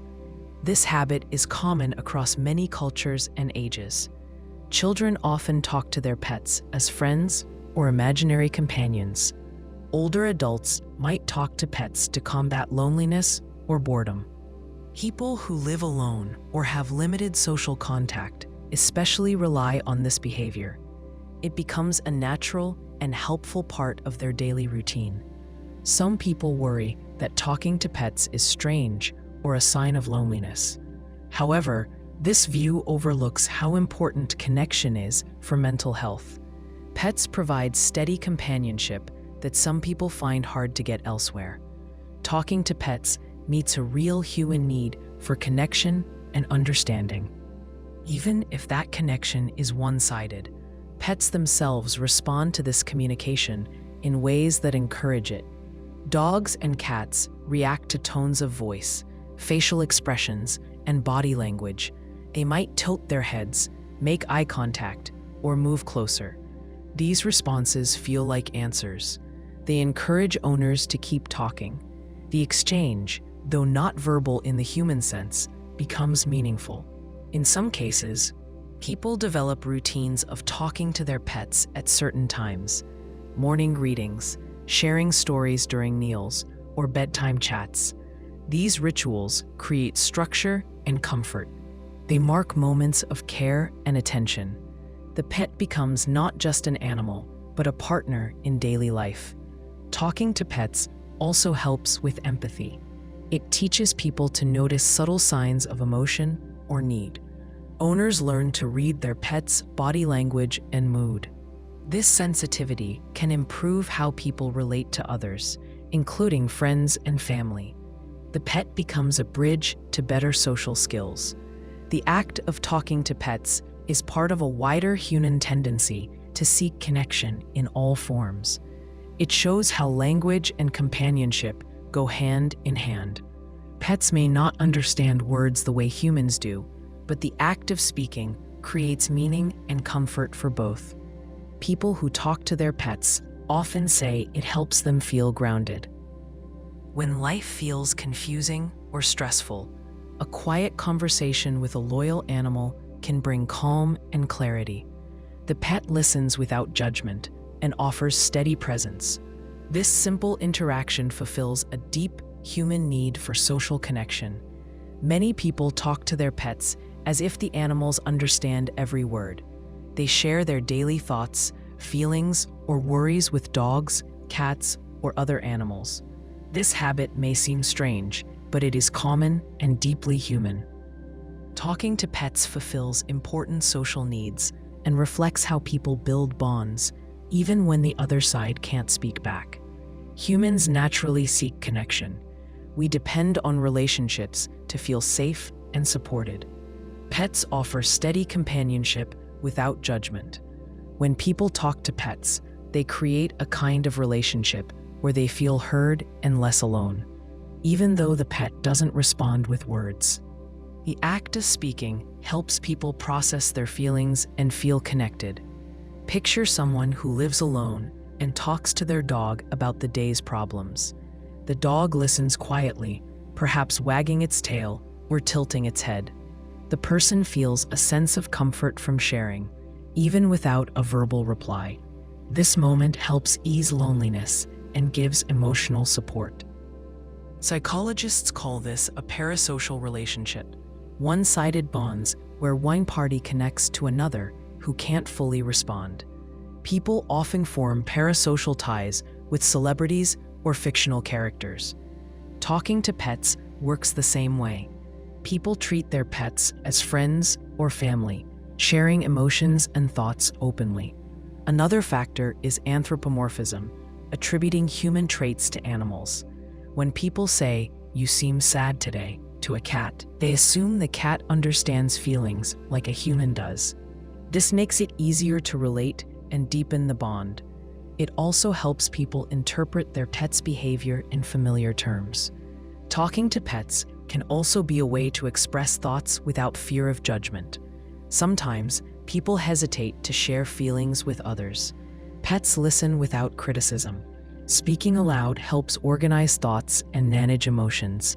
For example, someone might practice a tough conversation with their dog, gaining confidence and calm. The social role of language matters too. Speaking is about connection, not just information. Pets respond to tone, eye contact, and body language. This attention satisfies the brain's need for social feedback. Hearing one's own voice and feeling listened to, even silently, can reduce anxiety and loneliness. This habit appears across ages and cultures. Children often talk to pets as playmates. Older adults may rely on pets to combat isolation. Those living alone often depend on this bond most. Talking to pets becomes a natural part of daily life and emotional care. Some worry that talking to pets signals loneliness or oddness, but this overlooks how vital connection is for mental health. Pets provide a safe and steady relationship that many people lack elsewhere. Talking aloud meets a true human need for connection. Even if it's one-sided, pets encourage this behavior with their responses. Dogs and cats react to voices and expressions. They might move closer or tilt their heads, seeming to listen. These responses invite continued conversation. Though not verbal, the interaction becomes meaningful. People often develop routines, morning greetings, telling pets about the day, or bedtime chats. These rituals add structure and comfort. The pet becomes a partner in daily life, a source of steady support. Talking to pets also sharpens empathy. Owners learn to read subtle signals from their animals. This sensitivity can improve relationships with other people. The pet acts as a bridge to better social skills and emotional understanding. In sum, talking to pets reflects a basic human drive for connection. Language and companionship work together to ease loneliness and build bonds. Pets may not understand words, but the act of talking brings meaning and comfort. It helps people feel seen and heard in a world that often feels isolating. People often replay conversations in their minds long after they happen. They wonder if they said the wrong thing or worried about how others saw them. This habit of overthinking social interactions comes from deep roots in human evolution. Our brains are wired to pay close attention to acceptance and rejection within groups. This focus helped early humans survive. Today, it can lead to anxiety and self-doubt. Humans evolved to live in groups. Being part of a group meant safety, shared resources, and support. Being rejected could mean isolation and danger. Because of this, the brain developed ways to monitor social behavior carefully. It looks for signs of approval or disapproval. It remembers what happened in social situations to adjust future behavior.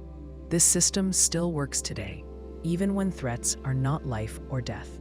Imagine a man at a work meeting who worries about a comment he made. He goes over it again and again in his head. Did he sound stupid? Did anyone think he was rude? The brain's social monitoring system kicks in. It scans for clues about how others reacted. The man is not trying to torture himself. His brain wants to protect him from social harm. It treats social approval as something important to keep safe. Overthinking happens because the brain wants to reduce uncertainty. Social situations are often complex and unpredictable. People read body language, tone of voice, and facial expressions. These cues can be confusing or mixed. When the brain doesn't get clear signals, it fills in the gaps by imagining what others might be thinking. This can lead to negative assumptions and worry. A young woman at a party might notice someone glanced at her but didn't smile. She might wonder if she did something wrong or if the person dislikes her. She replays the moment, searching for an explanation. The uncertainty feels uncomfortable. Her brain tries to make sense of it by running through possibilities, most of which are negative. This cycle can trap her in overthinking. Overthinking also ties to how people process emotions. When someone feels anxious or self-conscious, the brain focuses even more on social details. It pays extra attention to any signs of rejection or criticism. This heightened focus makes it harder to let go of doubts. The person becomes stuck on what they said or did, unable to move on. Sometimes people blame themselves for things they didn't cause. They might think, if only I had said that differently, or I shouldn't have laughed at that joke. These thoughts come from the brain's desire to control outcomes and avoid future harm. It's a way of preparing for next time, but it often leads to excessive self-criticism. Social media can worsen overthinking. When people see others' posts or comments, they may compare themselves or wonder if they were accepted. Online interactions lack the full range of social cues, making interpretation harder. This uncertainty fuels more thinking and worrying. Overthinking is not always negative. It can help people learn from mistakes or improve social skills. But when it becomes constant or extreme, it causes stress and blocks confidence.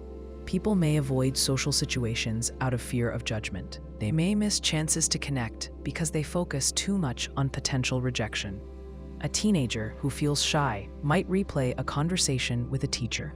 She worries that she sounded awkward or that the teacher didn't like her. Her mind fills with what-if questions. This thinking makes her more nervous about talking again. She wants to be accepted, but struggles with the fear of not fitting in. Some people overthink because of past experiences. If someone faced rejection or bullying, their brain remembers those threats. It becomes more alert to signs of danger in social settings. This makes them more sensitive to criticism or silence. Even small misunderstandings can trigger long bouts of worry. Cultural and family backgrounds also shape overthinking. Some cultures value harmony and fitting in, making people watch their social behavior closely. Families that emphasize criticism or high expectations can make children more prone to overthink social moments. The brain learns early that social approval is a high priority. To manage overthinking, it helps to recognize that social mistakes are normal. Everyone says the wrong thing sometimes or feels awkward.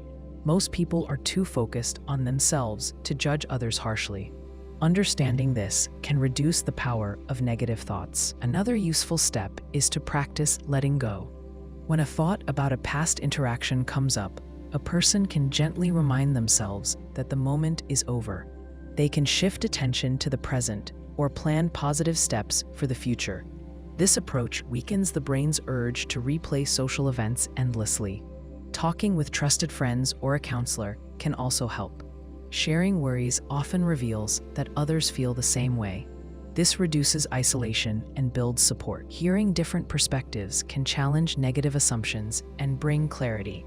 People can also practice focusing on facts rather than feelings.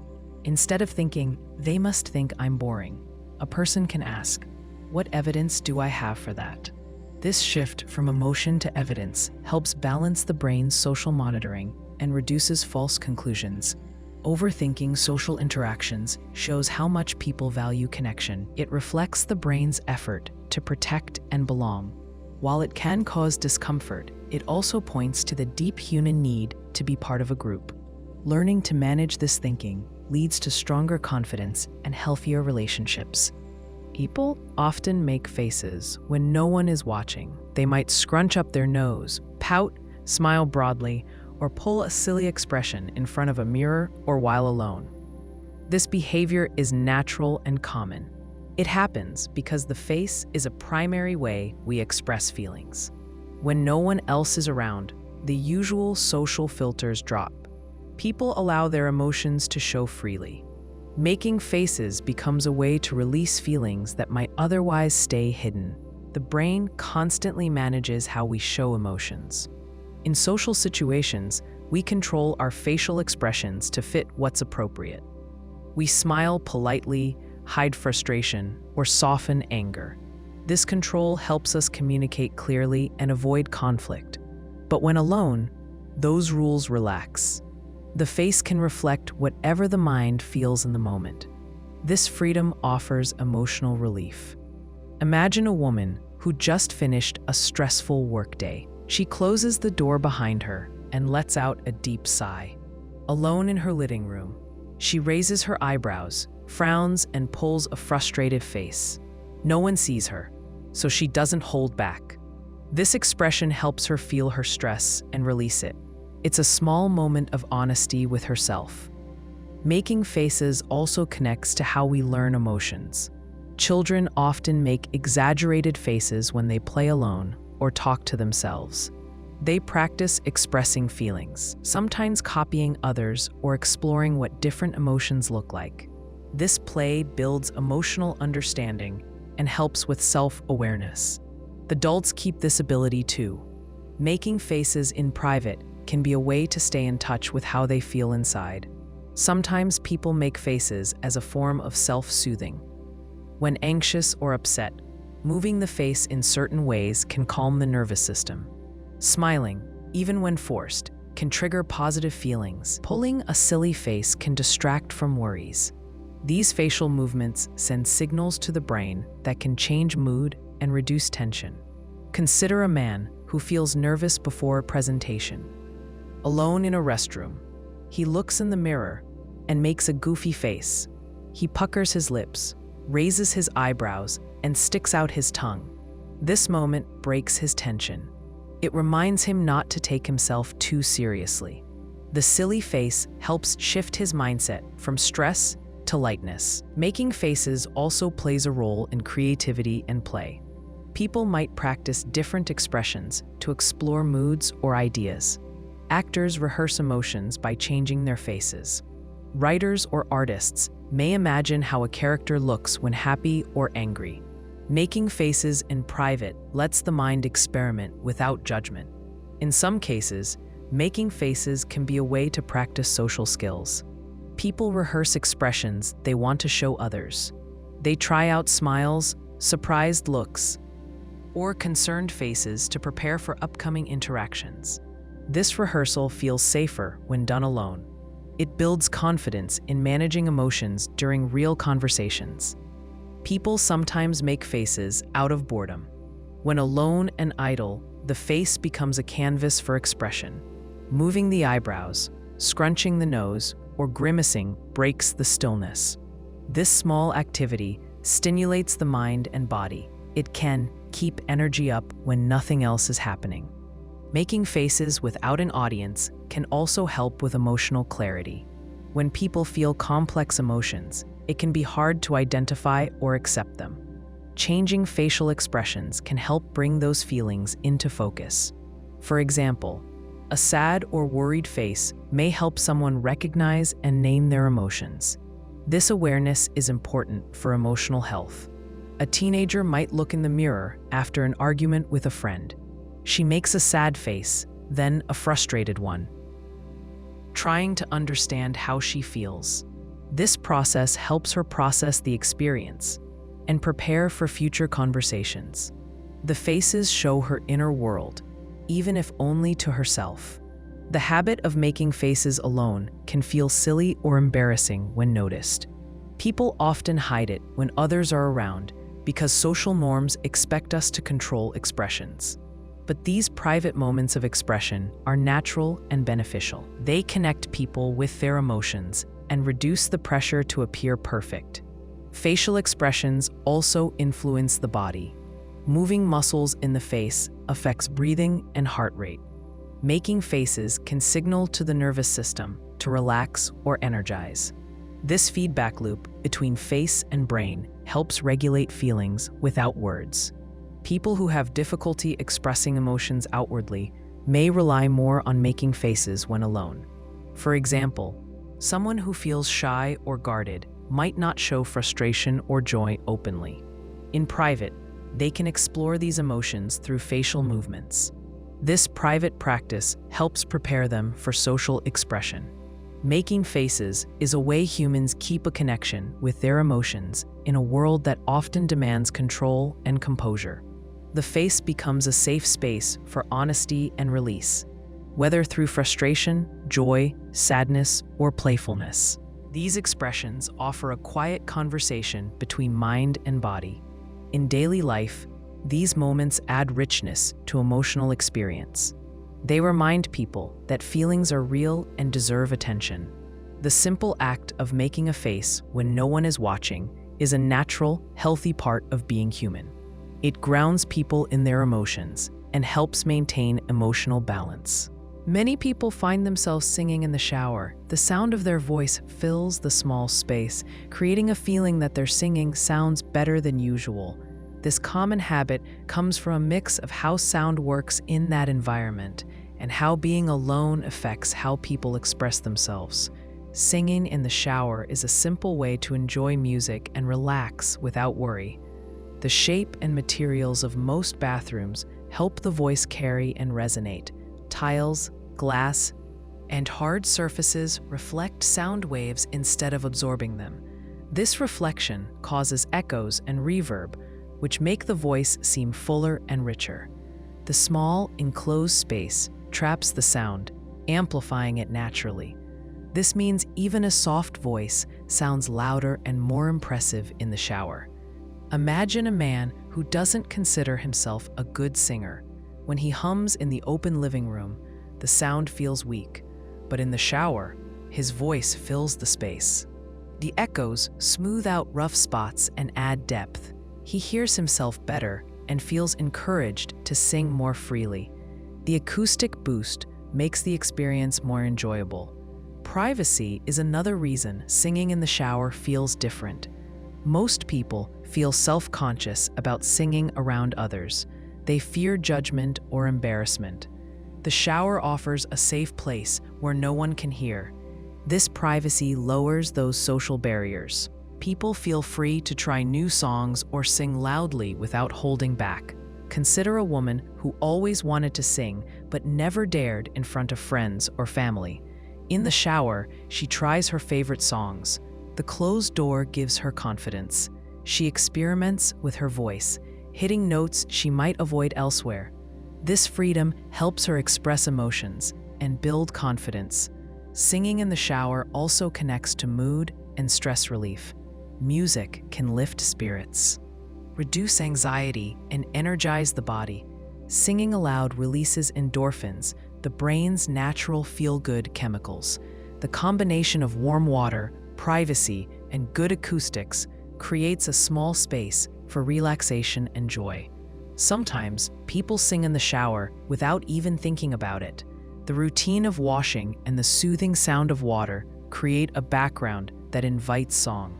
The mind relaxes, and the voice follows. This automatic singing is a form of spontaneous self-expression. In addition, singing helps regulate breathing. Deep, steady breaths support vocal production and calm the nervous system. The warm water encourages deeper breaths, making it easier to sing well. This connection between breathing and singing can improve mood and reduce tension. Singing in the shower often involves songs that are personally meaningful. People pick familiar tunes that evoke memories or feelings. Singing these songs aloud adds an emotional layer. It's a private performance that connects the person to their experiences and identity. For example, a teenager might sing a favorite pop song from a recent concert. The song brings back excitement and fun. Singing it in the shower lets the teenager relive that moment and feel that energy again. The shower becomes a place to revisit good memories through music. Some people use singing in the shower to practice. The acoustics make it easier to hear pitch and tone, offering immediate feedback. Singers or those learning can benefit from this informal practice space. They experiment with different sounds and improve their skills in a relaxed setting. The physical setup also matters. Holding the shower head like a microphone or moving with the music adds a playful element. This movement supports engagement and enjoyment. The shower becomes a stage for personal performance, free from outside judgment. Singing in the shower is a habit that appears across cultures and ages. It taps into universal desires for expression, connection, and pleasure. Whether a simple hum or a full song, the act satisfies a basic human need to make sound and share emotion, even if only with oneself. In brief moments of solitude, singing in the shower lets people drop their guards. The acoustics enhance their voice, making it feel stronger. The privacy removes fear of judgment, encouraging freedom. Together, these factors create a small but powerful space for self-expression and well-being. Many people replay arguments in their minds that never happened. They imagine conversations where they say things differently, defend themselves better, or even win the dispute. These imagined arguments often happen long after the actual event, or even about conflicts that never took place. This mental activity might seem unproductive or stressful, but it serves a real purpose. It helps people prepare for future interactions and process unresolved feelings. When people experience conflict, the brain stores the details of the event. If the conflict ends without resolution or with lingering doubt, the mind keeps returning to it. Imagining new versions of the argument lets the person explore different outcomes. They can test what they might say, how the other person might respond, and how they feel about those possibilities. This mental rehearsal provides a way to regain control over a confusing or painful experience. Imagine a woman who had a disagreement with a close friend. The conversation ended abruptly, and she left feeling hurt and unheard. Later, while alone, she imagines going back and saying things differently. She pictures herself calmly explaining her feelings or pointing out her friend's misunderstandings. In her mind, she can fix what went wrong.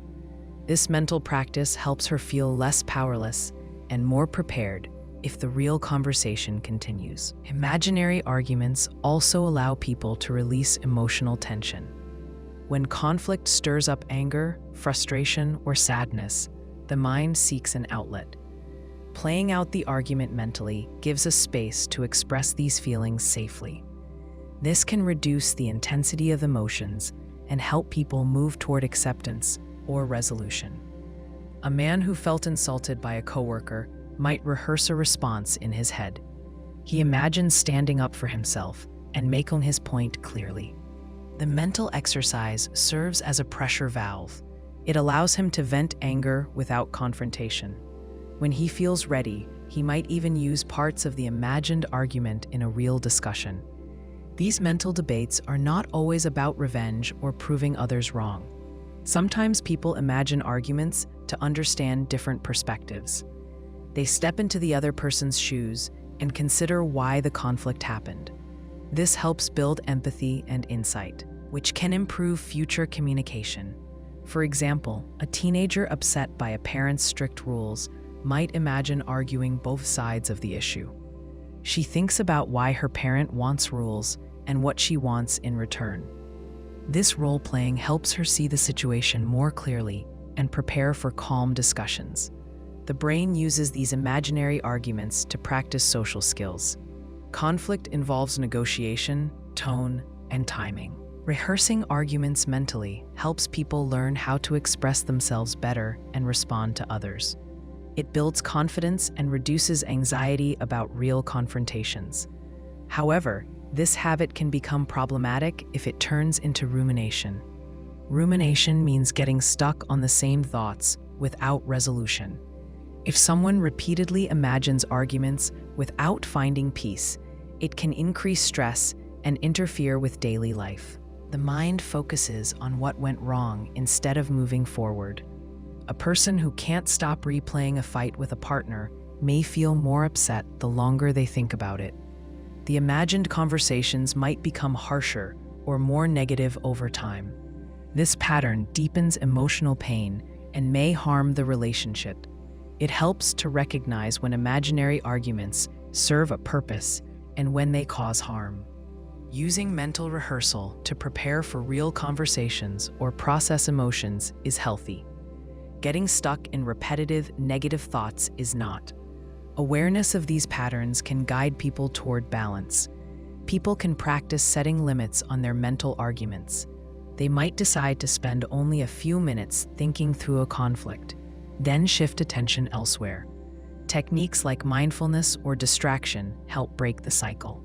Talking with others about the issue can also reduce the need for endless mental replay. Imaginary arguments show how deeply people care about their relationships and interactions. The mind works to protect social bonds and personal dignity. Even when the argument remains unresolved in real life, the brain creates a space to explore, practice, and heal. This mental activity also reflects the complexity of human communication. Conflict rarely fits into neat solutions. Emotions, misunderstandings, and personal history all play roles. Imagining arguments is one way people try to make sense of these complexities and find ways to connect better. Whether it is a small disagreement or a major conflict, people use imagined conversations to prepare for the social challenges ahead. This process can build resilience, improve communication, and help people feel more in control of their social world. Tapping feet or fidgeting is a behavior many people do without thinking. You might notice someone bouncing their knee under a table, drumming fingers on a desk, or shifting in their seat. These small movements seem automatic but serve a purpose. They help the body release nervous energy or break the monotony of boredom. When a person feels anxious, their body gets ready to act. The brain signals muscles to prepare for fight, flight, or freeze. But in many modern situations, action isn't possible or appropriate. The tension builds up inside. Tapping or fidgeting becomes a way to discharge that built-up energy. It lets the muscles move and the mind stay focused. Imagine a student waiting to take an exam. Their heart beats faster and their hands sweat. They tap their foot on the floor without realizing it. The movement helps channel their nervousness into something physical. Instead of feeling frozen by anxiety, the tapping releases pressure and keeps them alert. Fidgeting can also happen during boredom. When the brain is understimulated, it looks for ways to stay engaged. Small movements like tapping or shifting position provide sensory input that helps maintain attention. In a long meeting or a dull class, people often fidget to keep themselves awake and focused. Consider a worker sitting in a meeting that drags on. Their mind starts to wander. They tap their fingers on the table or bounce their leg to add movement and sensation. This motion helps the brain avoid drifting off. The small actions provide a low-level distraction that keeps the person connected to the environment. Fidgeting can improve cognitive performance. Studies show that people who fidget during tasks that require focus often do better than those who sit perfectly still. The movement helps regulate the brain's alertness. It balances restlessness with concentration, allowing the person to think more clearly.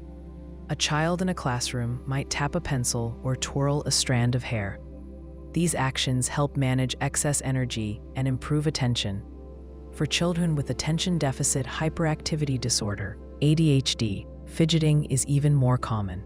Their brains need more movement to stay engaged. Providing tools like fidget toys can help them release energy in constructive ways. Sometimes, tapping or fidgeting is a habit formed over time. People learn to move when they feel certain emotions. These behaviors become automatic signals linked to feelings like impatience, excitement, or nervousness. For example, someone waiting in a long line might start tapping their foot without realizing it. The tapping signals their impatience. Fidgeting also plays a social role. In some cultures, certain movements communicate emotions or attitudes. A foot tapping might show irritation or eagerness. In other contexts, fidgeting might be seen as a sign of disrespect or nervousness. Understanding these social cues helps people read situations more accurately. Physical discomfort can also lead to tapping or fidgeting. Sitting in one position for too long makes muscles stiff or sore. Small movements like shifting in a chair or tapping feet provide relief. These actions help improve blood flow and prevent cramping, keeping the body comfortable during inactivity. Many people fidget while talking on the phone or listening to music. The combination of focus on sound and lack of physical engagement can lead to subconscious movements. Tapping fingers on a desk or drumming feet helps maintain a connection between body and mind. Though tapping and fidgeting can be helpful, excessive movement might distract others or become a problem. People may feel self-conscious about their behavior if it draws unwanted attention. In quiet settings like libraries or meetings, tapping noises can interrupt concentration. Some try to control the behavior, but find it difficult because it is often unconscious. Learning to manage fidgeting involves awareness. Recognizing when and why it happens can help people find balance. When nervous or bored, they might take short breaks to move around or do simple exercises. Using silent fidget tools can reduce noise and distraction while still releasing energy. Some workplaces and schools now accept that movement helps focus. Standing desks, walking meetings, or breaks for physical activity support this idea. Allowing small movements respects the body's needs and can improve overall productivity. Tapping feet or fidgeting is a normal response to emotional and physical states. It connects body and mind through movement.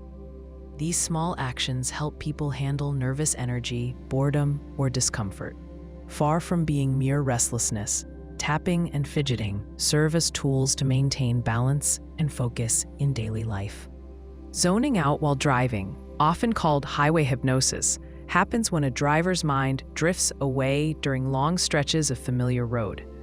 The hands keep steering and the feet press pedals without much conscious thought.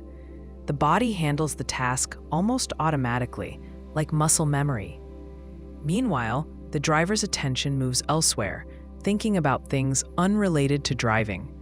This experience feels strange, but is common, and it shows how the brain manages routine actions. When a task becomes familiar, the brain can shift it from active thinking to automatic processing. This frees up mental energy for other things. Driving on a highway you know well often fits this pattern. The road stays mostly the same, the car moves steadily, and there are few surprises. Because the situation feels safe and repetitive, the brain relaxes its focused attention. Imagine a man who drives the same highway to work every day. After a while, he no longer thinks about each turn or lane change. His body performs these actions naturally. While driving, his mind drifts to a conversation he had earlier or plans for the evening. He looks up occasionally, but much of the drive passes without active thought. This zoning out doesn't mean he is ignoring safety. His brain still monitors the environment and reacts if needed, but the main driving task runs quietly in the background. This automatic mode resembles what happens when people learn new skills, like riding a bike or typing. At first, these actions require full attention. With practice, the brain stores the sequence of movements and recalls them without effort. The body knows what to do without constant commands from the mind. Driving on a familiar highway becomes similar. Highway hypnosis can feel like a blur. A driver may arrive at a destination with little memory of the trip. The road looks the same, but the details fade. The mind was somewhere else while the body did the work. This can be unsettling, but is normal for many people. The brain divides attention between controlled and automatic tasks. Controlled attention requires focus and active decision-making. Automatic attention handles routine or well-learned actions. During long drives, the automatic system takes charge. This allows the controlled system to relax or turn to other thoughts. This division helps manage mental load. Driving can be tiring if every moment requires full focus. The automatic system lets the brain conserve energy. However, it also means attention may lapse. If a sudden event happens, like a car braking quickly ahead, the driver must quickly switch back to active focus. Several factors increase the chance of highway hypnosis. Monotonous scenery, steady speeds, and long stretches without traffic can make the mind wander. Fatigue and boredom also contribute. When tired, the brain prefers less demanding tasks and may slip into automatic mode more readily. A woman driving on a quiet highway at night might find herself daydreaming. The road repeats in front of her, and her mind floats to memories or plans. She reacts automatically to curves and signs, but isn't fully present. This zoning out can feel peaceful, but also risky if sudden hazards appear. Highway hypnosis differs from sleep or distraction. The driver remains awake and connected to the task, but is less conscious of the moment-to-moment experience. This state is sometimes called automatic pilot because the body controls driving while the mind drifts. To stay safe, drivers need to keep their controlled attention engaged. Techniques include varying speed slightly, moving hands on the wheel, or changing position. Talking with a passenger or listening to engaging audio can also help. These actions increase alertness and reduce zoning out. If a driver notices their mind drifting, they should try to refocus on the road. Looking at details like signs, lane markers, or distant objects helps bring attention back. Taking breaks during long trips to rest and refresh can prevent fatigue-related zoning out. Some people underestimate the risks of highway hypnosis. Because the car continues moving safely most of the time, they may not realize how easily attention fades. But even a brief lapse can reduce reaction time and increase accident risk. Driving demands both physical skill and mental engagement. Highway hypnosis shows how the brain balances these needs by using automatic processes. While helpful for managing routine, this automatic mode requires occasional conscious checks to maintain safety. Understanding highway hypnosis helps drivers recognize when they zone out and take steps to stay alert. It reminds us that even familiar tasks need attention. The brain's ability to automate actions is a strength, but it also calls for mindfulness during repetitive activities like highway driving. Some people find themselves strangely drawn to the smell of gasoline or permanent markers. While these scents are sharp and chemical, they can also bring a certain pleasure or comfort. This reaction might seem odd or even concerning at first. However, it connects to how the brain processes smells and emotions, especially through a part called the limbic system. The limbic system is the brain's center for emotions and memories. It handles feelings like happiness, fear, and nostalgia. It also plays a big role in how we remember experiences. Unlike other senses, smell has a direct path to this part of the brain. When we catch a scent, it can instantly bring back memories or feelings, sometimes without us even realizing it. Gasoline and markers contain chemicals called volatile organic compounds. These chemicals release strong odors that stimulate the nose's olfactory receptors. When these receptors send signals to the brain, they activate the limbic system. Because this system links smell and emotion so closely, a person may feel pleasure or comfort from these odors. Imagine a person who grew up around cars and mechanics. The smell of gasoline might remind them of childhood visits to a parent's garage or a family road trip.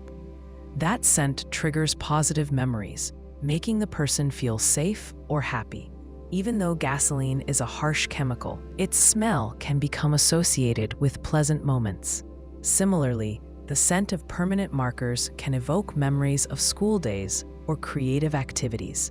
A student who loved drawing might connect that smell with fun and relaxation. When they smell markers later in life, the brain recalls those enjoyable experiences. This connection between scent and memory explains why some people like these unusual smells. The liking of these scents is not about the chemicals themselves being safe or healthy. Gasoline and markers release fumes that can be harmful if inhaled in large amounts. The attraction is psychological and emotional rather than physical. The brain associates the scent with positive feelings, even if the smell signals danger in other contexts. For some, smelling these odors provides a quick way to feel calm or grounded. The familiar scent acts as a small comfort. When stressed or anxious, smelling a marker or gasoline might bring a moment of ease. This reaction is similar to how people find comfort in other smells, like fresh bread or rain. A young adult who works in an art studio might find the smell of markers soothing. After a long day, the scent helps her feel connected to her creative side and happier memories. She doesn't inhale deeply or expose herself to fumes, but notices the smell triggers a positive mood. The response to these scents varies from person to person. Some people dislike gasoline or marker smells and find them unpleasant or irritating. Others may even feel sick or dizzy when exposed.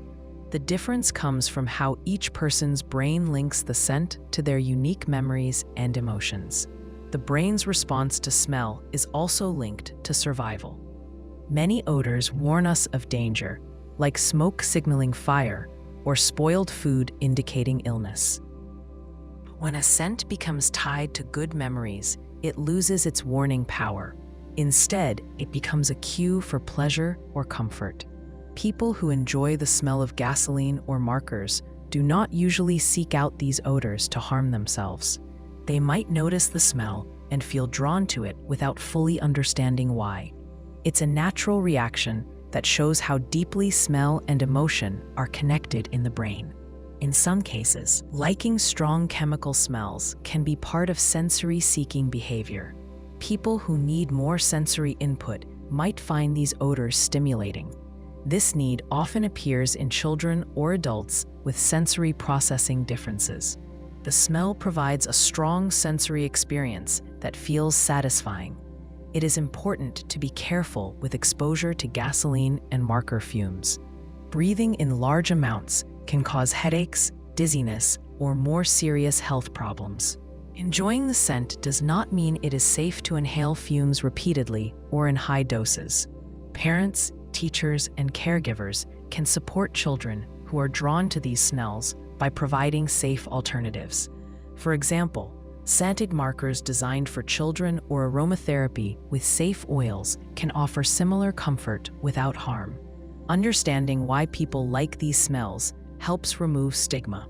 It shows that the attraction is linked to brain function and memory, not odd or harmful behavior. Recognizing this connection encourages patience and safe approaches to sensory needs. In daily life, the smell of gasoline or markers can unexpectedly bring a sense of calm or happiness. This response highlights the powerful role of scent in shaping emotions and memories. What might seem strange at first reveals a deep, natural link between the senses and the mind. People often smile when they feel sad. They press their lips into a gentle curve or force a broad grin, even as tears burn behind their eyes. This act serves a simple purpose. It hides true emotion. In social settings, people mask their inner pain to keep the mood calm or to protect themselves from unwanted attention. Smiling becomes a shield that guards fragile feelings. Imagine a woman at a family gathering. She just learned that her partner lost a job. She wants to cry. But relatives expect her to join the laughter around the dinner table. She tucks her sadness behind a smile. Each time someone cracks a joke, she echoes the laughter. Inside, her chest feels heavy. Her smile does not match her mood. She uses it to blend in and to spare others from worry. In the workplace, smiling when sad helps people meet unspoken rules. A team leader might hear bad news about a project and still greet colleagues with a warm smile. By doing so, she holds the group's morale steady. She hides her own uncertainty. The mask of a smile signals, "I am fine. You can relax." This act keeps the team moving forward without fear or discomfort. Children learn this behavior early. A child who trips on the playground may smile when classmates rush over. She grits her teeth and says, "I'm okay," even as her knee bleeds. She does it to avoid embarrassing herself or to fit in. The smile becomes her way of managing shame. She hides her pain behind a brave face. Smiling when sad also earns social credit. People reward smiles with friendly responses. When someone smiles, others smile back. This feedback loop feels safe. It offers reassurance that the person fits in. In contrast, visible sadness can draw pity or awkward questions. To avoid that attention, people choose to wear a smile. In some cultures, open displays of sorrow feel disruptive. A man at a funeral might offer a polite smile when greeting condolences. Even though his heart aches, he keeps his expression gentle. He wants to show respect and maintain decorum. The smile signals his presence without drawing focus away from collective mourning. Actors use this technique on stage and screen. They learn to mask sorrow with a practiced smile when the script calls for it. This skill mirrors real life. People rehearse smiles in mirrors, testing how genuine they look. Over time, the face learns to hide sadness almost automatically. Smiling when sad also protects the self. People fear judgment and rejection. Emotions make them feel raw and vulnerable. When they display pain, others might react with pity, discomfort, or even criticism. A stranger might offer unwanted advice. A friend might turn away. A smile forms a barrier that keeps others at a safe distance. In therapy, clients sometimes enter the room with a smile. They talk about deep pain while their lips curve upward. The therapist notices the mismatch between words and expression. This smile, the therapist might say, shields the real feeling. Recognizing this mask becomes a first step. It shows how the client fears exposing the true weight of emotion. The mask of a smile can also trap the person wearing it. When someone smiles through sadness for too long, they lose touch with their real feeling. They forget how it feels to cry or to ask for help. The smile becomes a habit, a default response to any challenge. Over time, it can deepen the sense of isolation. Yet, people keep using it because it works. In a world that values strength and calm, a smile signals resilience. It tells others that the person can handle tough moments. It preserves harmony in groups, avoids awkwardness, and protects the vulnerable self. Behind each polite grin lies a quieter story of pain and the human need for safety. Many people have felt their phone vibrate in their pocket, only to check and realize the phone is turned off or silent. This experience is common but puzzling. It feels real enough to make a person reach for their phone, yet nothing happened. This happens because the brain has learned to expect notifications so strongly that it creates sensations even when no real vibration occurs. The experience mixes habit, expectation, and the nervous system's misinterpretation of signals. Phones have become constant companions in daily life. They connect people to friends, work, and the world at large. Over time, the brain grows accustomed to frequent alerts. Each vibration signals something important or interesting, creating a strong connection between the feeling of vibration and receiving information. Because these notifications are so frequent, the brain starts to anticipate them. Imagine someone who receives multiple texts and emails throughout the day. Each alert triggers a vibration in their pocket. Eventually, the brain learns to link any small sensation in that area with the expectation of a notification. Even minor movements or muscle twitches can feel like the familiar buzz of a phone.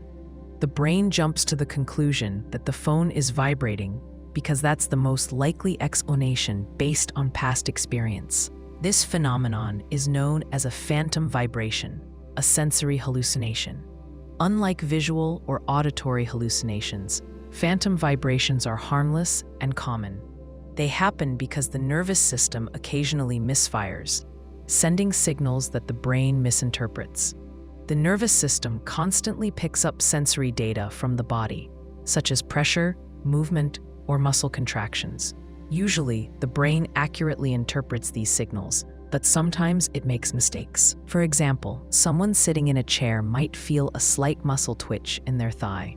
Under normal circumstances, this sensation would pass unnoticed. But when the brain expects a phone notification, it can interpret that twitch as a vibration. The sensation feels so familiar that it triggers the person to reach for their phone, only to find it off or empty of new messages. Phantom vibrations happen more often when people rely heavily on their phones. Frequent phone users check notifications dozens or even hundreds of times daily. Their brains become finely tuned to detecting vibrations. This sensitivity increases the likelihood of phantom sensations. A person who rarely receives notifications or keeps their phone in silent mode is less likely to experience this phenomenon. Stress and anxiety can make phantom vibrations more frequent. When someone feels anxious, their nervous system becomes hyper-alert. It scans for signals more aggressively, looking for anything unusual. This heightened awareness makes small sensations feel more intense or meaningful. A slight movement or sensation might trigger a strong expectation, creating the illusion of a vibrating phone. Consider a student waiting anxiously for a message about an exam result. Their brain stays on high alert, scanning constantly for notification vibrations. Any slight movement or feeling near their pocket feels like a message arriving. Each false alarm increases their frustration and confusion. Yet the brain keeps sending these signals because it expects something important to happen. Habit also plays a role. People develop routines around checking their phones. For example, someone might always check their phone when they feel it vibrate. Eventually, their brain and body become conditioned to respond to even tiny signals. Over time, any sensation similar to vibration automatically prompts a response. Phantom vibrations also highlight the brain's powerful ability to create perceptions based on expectations. The brain doesn't simply record reality, it predicts what will happen next. If something occurs regularly, the brain anticipates it. When reality doesn't match expectation, the brain sometimes creates sensations to match its prediction. Phantom vibrations illustrate this predictive process clearly. Reducing phantom vibrations involves breaking the brain's expectation patterns. One approach is to reduce phone dependence by limiting notifications or setting the phone to silent. Less frequent vibration alerts weaken the connection between small sensations and phone use. Another method involves consciously ignoring minor sensations that feel like vibrations. Over time, the brain learns these feelings are meaningless and stops responding strongly. Practicing mindfulness can help manage phantom vibrations. When a sensation occurs, pausing briefly before checking the phone can reduce automatic responses. Recognizing that the feeling might be a false alarm lets the brain reevaluate the sensation calmly. With practice, this can lessen the frequency of phantom vibrations and help retrain the nervous system. Phantom vibrations reveal much about modern life and technology. They show how deeply integrated phones have become into daily habits and expectations. They also demonstrate how the brain constantly tries to predict and make sense of the environment. When expectation meets small sensory signals, the brain can misinterpret reality, creating illusions that feel remarkably real. The experience is harmless, though sometimes annoying or unsettling. Understanding why it happens can ease concerns. Phantom vibrations don't indicate a problem with the nervous system or mental health. Instead, they highlight the brain's powerful ability to adapt and anticipate patterns, even when that adaptation leads to occasional errors. Ultimately, phantom vibrations reflect the body's close relationship with technology. They are a natural response to frequent phone interactions, stress, and sensory sensitivity. By recognizing the brain's role in creating these sensations, people can take steps to reduce their occurrence or simply accept them as a curious part of modern life. Many people check doors or stoves multiple times before leaving home or going to bed. They lock a door, step away, and then come back to double-check. Or they turn off the stove but soon doubt whether it is really off, so they return to check again. This habit might seem small, but it often happens due to anxiety and the brain's need for reassurance. The act provides temporary relief from worry, even if the person knows they already checked. Double-checking behaviors begin with normal caution. Everyone wants to protect their home and prevent accidents. Checking once is reasonable and responsible. Problems arise when checking turns into a repeated action. Anxiety drives this repetition. The person worries about possible harm, like a break-in or fire. Each additional check calms the anxiety briefly. However, relief is short-lived. Soon doubt returns, pushing the person to check yet again. Consider a woman who locks her front door before heading to work. She knows she turned the key, yet as she walks away, anxiety creeps in. She pictures an unlocked door and imagines someone breaking in. Her heart rate rises. To ease the fear, she walks back to confirm the door is locked. Relief floods her body, but only briefly. A few minutes later, doubt returns. Did she truly lock it? Anxiety prompts another check. This cycle can continue multiple times. This behavior ties closely to obsessive-compulsive tendencies, known as compulsions. A compulsion is an action performed repeatedly to relieve anxiety caused by obsessive thoughts. The thought might be, "What if someone breaks into my house?" The compulsion is repeatedly checking the lock. Each check momentarily reassures the brain that everything is safe. Yet the reassurance fades quickly, and anxiety returns. Double-checking can become automatic and unconscious. After repeatedly checking doors or stoves, the brain stops paying close attention during the action. The person's memory of performing the check becomes fuzzy. Later, the unclear memory creates doubt, leading to even more checking. It is a self-reinforcing loop. The more often someone checks, the less certain they become about what they've already done. A young man leaving for vacation might repeatedly confirm the stove is off. Initially, he clearly remembers turning it off. But after checking several times, he stops fully registering each action. By the third or fourth check, his brain no longer records the act clearly. Later, he cannot confidently recall turning the stove off. Anxiety pushes him to check once more, making the problem worse. Stress makes double-checking behaviors more likely. When someone feels stressed, their brain focuses more on potential threats. Small worries grow bigger. Minor doubts become overwhelming fears. Stressful life events like moving, job loss, or relationship troubles increase anxiety, making checking rituals more frequent and intense. Social pressure and fear of judgment can also fuel repeated checking. People worry about causing harm or being blamed for mistakes. For instance, someone hosting guests might double-check the stove because they fear being responsible for an accident. Anxiety about social consequences reinforces the habit of repeated checking. The person feels safer verifying multiple times rather than risking a mistake. Checking rituals offer an illusion of control. When life feels uncertain, people seek ways to regain a sense of order. Confirming locks or appliances are safe provides a comforting sense of certainty. Even though the repeated action can be frustrating or exhausting, the immediate reassurance feels necessary. It creates a small sense of mastery over anxiety, however briefly. Breaking this cycle involves changing how the person deals with uncertainty and anxiety. One method is to consciously slow down and pay close attention when performing checks. Saying aloud, "The stove is off," or physically touching the locked door handle helps form a clear memory. With a clear mental picture, the person feels less doubt later and has fewer urges to recheck. Another technique is to limit checking rituals by setting clear boundaries. A person might allow themselves one check only, accepting any lingering anxiety without giving in to repeated checks. This method involves tolerating discomfort temporarily. Over time, the brain learns to trust a single check and no longer demands constant reassurance.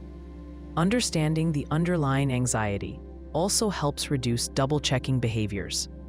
People often think the checking habit is about forgetfulness, but usually, it is driven by fear of harm and the need for reassurance.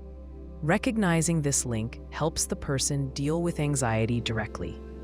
Practicing relaxation techniques, mindfulness, or speaking with a counselor can address the anxiety driving the behavior.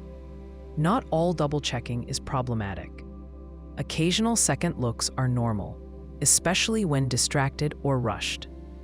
The behavior becomes a concern when it significantly disrupts daily life or causes distress. If someone spends excessive time checking or feels controlled by the behavior, addressing anxiety becomes important. People around someone who double-checks frequently should respond with patience and understanding. Frustration or criticism can heighten anxiety and reinforce the checking habit. Calm, supportive responses help the person feel secure, reducing their need to repeatedly confirm safety. In daily life, double-checking doors and stoves represents a common way humans deal with anxiety and uncertainty. It shows how easily minor doubts can grow into powerful fears. Understanding why people repeatedly check helps reduce stigma and shame. It is not a sign of weakness or carelessness, but a natural, though exaggerated, attempt to find reassurance in an uncertain world. People often find themselves crying during movies, even when they know the stories aren't real. The characters and events are fictional, yet viewers feel genuine sadness, joy, or empathy.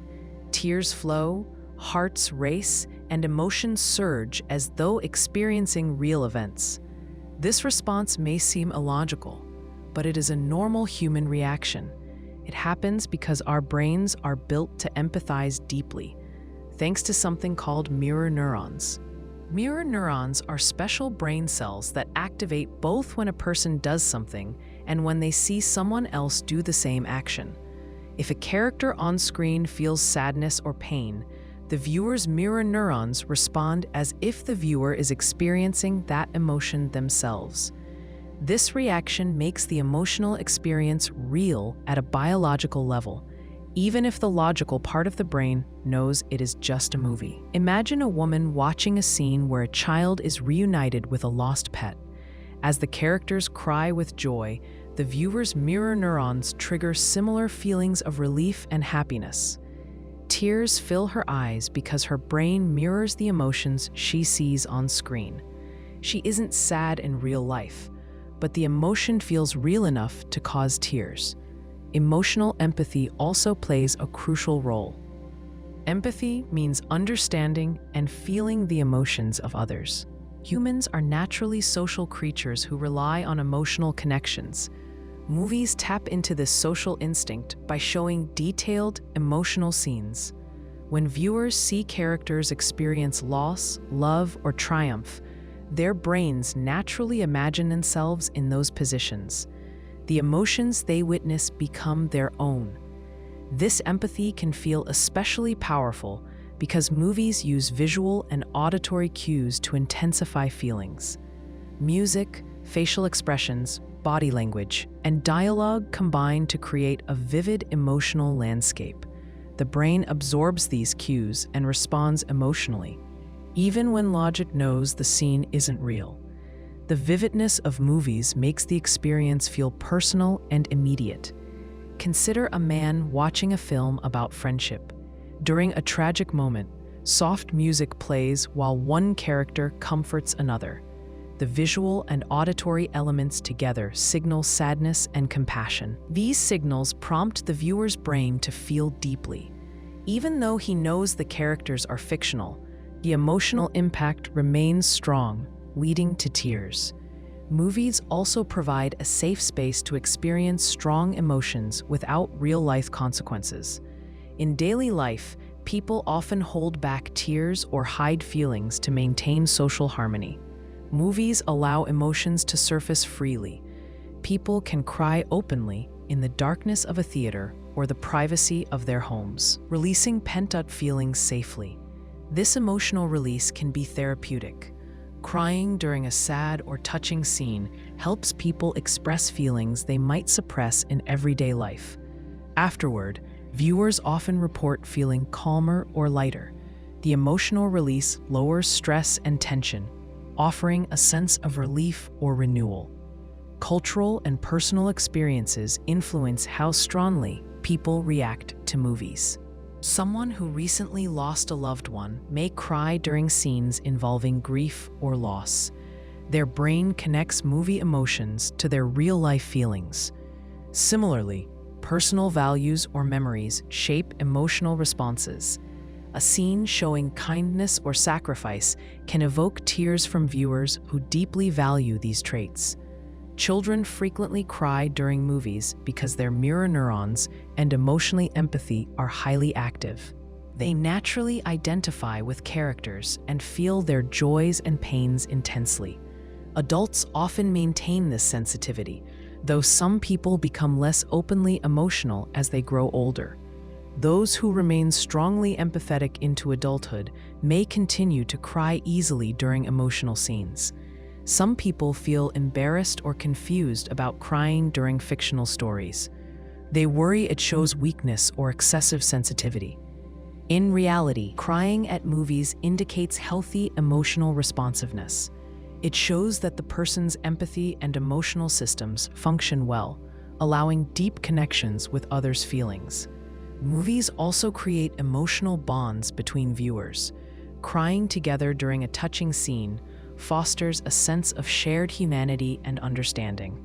Friends or family members watching movies together may feel closer after experiencing strong emotions. These shared experiences strengthen social bonds, highlighting how deeply emotions unite people. Filmmakers understand how to trigger emotional reactions. They craft scenes specifically designed to activate mirror neurons and empathy. By creating believable characters and relatable stories, filmmakers guide viewers towards specific emotions. Even knowing this intentional design, viewers still respond genuinely because empathy and mirror neurons override logic. Knowing that mirror neurons cause crying during movies can help people accept their emotional reactions. It clarifies that the tears don't signal weakness or irrationality, but reflect natural brain functions. Understanding this can reduce embarrassment and foster acceptance of emotional expression. Crying during movies shows the remarkable power of human empathy. Even fictional stories trigger real feelings because of how the brain works. The experience connects viewers to characters and to each other, providing emotional relief and social bonding. It proves that emotions aren't limited to real-life experiences, but extend naturally to any situation, real or imagined, that the brain perceives as emotionally meaningful. People often say "ow" even when something doesn't actually hurt. For example, they might bump lightly into a table and immediately say "ow," even though the contact wasn't painful. This response can seem automatic and strange, but there's a logical reason behind this behavior, tied to human evolution and social signaling. Humans evolved to live in social groups. Early humans relied on each other for safety and survival. Communication was crucial, especially when someone got hurt or faced danger. Vocalizing pain, even minor or imagined pain, became a quick way to alert others that something might be wrong. Over thousands of years, this reaction became automatic. Saying "ow" draws attention. It signals to others nearby that an injury or accident might have happened. Even if no real harm occurred, the person making the sound alerts the group to potential risks. This vocal signal serves as a protective measure, warning people to be cautious. It creates immediate social awareness around safety. Imagine someone walking in a busy kitchen. They brush against a hot pan handle, barely touching it. It isn't hot enough to burn them, but the person still says "ow." Everyone nearby quickly turns to look. This immediate reaction helps warn others that the pan is hot. It might prevent someone else from being burned badly later. Saying "ow" helps keep the whole group safe. This reaction can also be a reflex. The brain responds instantly to sensations, especially those that might involve pain or injury.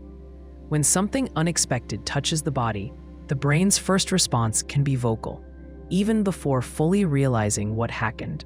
It's faster to make a quick sound than to fully process whether something hurts or not. For example, a child playing outside trips lightly and lands softly on grass. The fall doesn't hurt, but the child automatically cries out "ow." The brain acts on instinct, vocalizing pain as a precautionary measure. This alerts parents or other children nearby to check if the child is safe. The automatic sound makes others respond quickly, offering help or comfort if needed. In addition, saying "ow" can sometimes be more about surprise than actual pain. Sudden, unexpected events trigger quick responses. Even a minor shock, like brushing against something cold or stepping awkwardly, can cause someone to exclaim. The reaction is less about pain and more about surprise. It's a way the body naturally expresses brief confusion or shock. Consider a person stepping into a cold shower unexpectedly. They immediately say "ow" or a similar sound. It's not that the water hurts, it's the sudden shock to their system.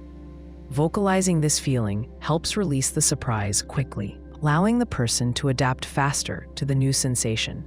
Social conditioning also influences this habit. People learn from an early age that saying "ow" draws attention and care from others. Children quickly realize that vocalizing pain brings comfort, sympathy, or help from adults. This learned behavior carries into adulthood. Even when alone, the habit persists because the brain has internalized this response to sudden sensations. Sometimes people say "ow" because it helps them process discomfort emotionally. Vocalizing sensations provides an emotional release, even if there's no physical pain. Saying something aloud acknowledges an unpleasant feeling, helping the person move past it quickly. The sound itself can feel reassuring, confirming to the mind that the body recognized the sensation.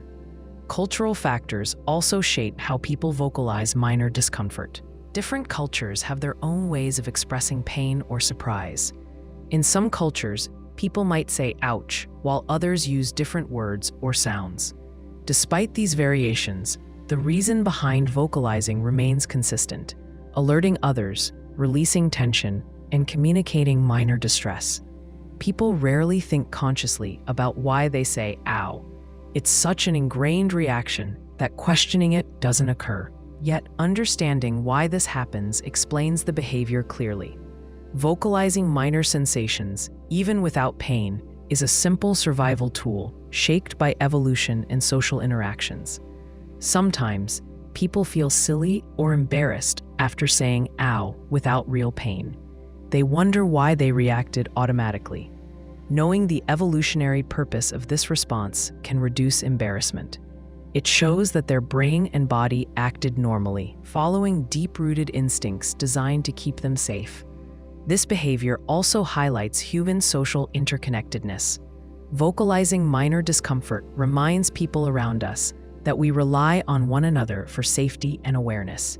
Even small sounds strengthen social bonds by signaling vulnerability. They invite others to care, pay attention, or offer support. Understanding this habit also improves social awareness. When someone says "ow" after a minor bump, others often ask, "Are you okay?" This simple question demonstrates empathy and reinforces social bonds. Even if the person says they're fine, the brief exchange strengthens group connections. It reaffirms trust and care among members. The tendency to vocalize minor sensations also serves as an emotional barometer. People who say "ow" frequently might be more sensitive or cautious. Their vocal reactions reveal something about their internal emotional state. Even when physical pain is minimal or absent, recognizing this can lead to better understanding and patience in social interactions. Ultimately, saying "ow" when nothing truly hurts isn't a strange habit. It's a deeply human behavior shaped by evolution, social learning, and instinctive reaction. This automatic response helps communicate potential dangers, express surprise, and connect people emotionally. While sometimes puzzling, it serves clear purposes that keep individuals and groups alert, connected, and emotionally balanced. People often hold their breath during tense moments, even when danger isn't immediate or physical. This reaction happens because the body naturally prepares for potential threats through the fight or flight response. This ancient survival mechanism helps people react quickly when facing danger. Even in safe, modern situations, the brain can trigger the same response, causing people to hold their breath without realizing it. The fight or flight response is the body's built-in way of protecting itself. It starts when the brain senses danger or tension. Instantly, the nervous system prepares for action. It signals the heart to beat faster, blood vessels to tighten, and muscles to tense. Breathing can slow down or stop briefly as the body becomes alert and ready. Imagine someone watching a thriller movie. As a suspenseful scene unfolds, their body reacts as if the danger on screen is real. They stop breathing without noticing it, muscles tightening as they anticipate the outcome. Only when the tension breaks do they realize they've been holding their breath. This reaction mirrors the body's instinctive response to real threats, even though the situation is fictional. Holding the breath briefly during tension serves a purpose. It helps the body become still and quiet, reducing noise and movement that might attract attention from predators. Early humans needed to freeze silently to avoid being noticed by animals or enemies. Modern humans rarely face these threats, but the brain continues to use the same protective strategy even in everyday stressful situations. For example, consider a person waiting for important news, like a medical test result. As they wait, anxiety builds, and they hold their breath without thinking. Their body behaves as if facing physical danger. The breath holding signals the brain and muscles to stay ready for anything, even though the real threat is emotional or psychological. Breath holding during tension also helps sharpen focus. Pausing breathing briefly can improve concentration and attention. It reduces distractions from movement and sound, helping the brain zero in on critical information. For instance, a student taking a tough exam might hold their breath momentarily when thinking deeply about an answer. This unconscious act helps focus the mind, blocking out unnecessary sensory input. People also hold their breath to control emotions. Breathing deeply and rapidly often signals fear or panic. Holding breath briefly might help someone manage these intense feelings, keeping outward reactions minimal. In tense social situations, people often avoid showing nervousness or fear. Momentarily pausing breathing can help maintain composure, even if it happens subconsciously. In a job interview, for instance, an applicant might pause their breath as they prepare to answer a difficult question. The brief pause steadies their voice and expression, helping them appear calm and confident. After answering, breathing resumes normally, and they realize they held their breath only after the tension eases. This breath-holding response can sometimes make tension worse. Stopping breathing temporarily deprives the body of oxygen, causing slight discomfort. This discomfort might increase anxiety, creating a feedback loop where tension leads to breath holding, which then increases anxiety. People often feel relief when they resume breathing normally, recognizing the tightness and stress they experienced. Stressful events can trigger breath holding more frequently. Chronic stress puts the body in a near constant state of readiness. Over time, people might notice themselves holding their breath frequently throughout the day. This pattern can cause muscle tightness, headaches, or fatigue. Recognizing this habit helps people consciously relax and breathe more deeply, reducing physical and emotional stress. Breaking the habit of holding breath during tension involves awareness. People can practice noticing their breathing during stressful moments. When tension rises, consciously breathing slowly and deeply helps counter the automatic response. This practice signals the brain that no real physical danger exists, calming the nervous system. Mindfulness and breathing exercises can train the body to respond differently during tension. Regularly practicing slow, deep breathing helps the body stay relaxed even under stress. Over time, people learn to maintain steady breathing naturally, reducing the urge to hold their breath during tense situations. Sometimes, holding breath happens as part of anticipation or suspense. People might hold their breath before hearing important news or when witnessing a surprising event. The brief pause signals readiness, helping the brain and body prepare for whatever comes next. It also marks the moment clearly in memory, emphasizing the significance of the event. Cultural factors also shape breath-holding behavior. In some cultures, visibly showing tension or fear can be socially discouraged. Holding breath silently becomes a way to control visible signs of stress or fear. The body adapts by reducing movements and expressions, helping maintain social expectations of composure. Understanding why breath holding occurs helps people manage tension effectively. Recognizing the fight or flight response as natural and normal reduces confusion or embarrassment. It shows people their bodies function exactly as designed. preparing instinctively for danger even when none exists. With this understanding, individuals can better manage stress responses. People around someone holding their breath during tension might offer gentle reminders to breathe deeply. Simple phrases like "take a breath" can break the cycle of tension. This compassionate response helps the person recognize their stress and encourages healthy breathing habits. Breath holding during tense moments highlights the body's intricate ways of handling stress. This automatic response prepares people physically and emotionally for challenges. While useful in genuine danger, recognizing and adjusting this reaction in daily life helps individuals manage anxiety and tension more effectively.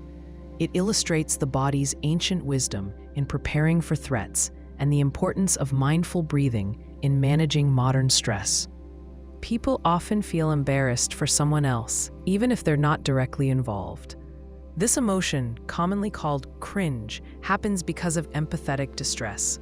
Empathetic distress means the brain mirrors another person's awkwardness or embarrassment, causing the observer to feel uncomfortable too. It's a natural reaction rooted in how humans evolved to understand and relate to each other.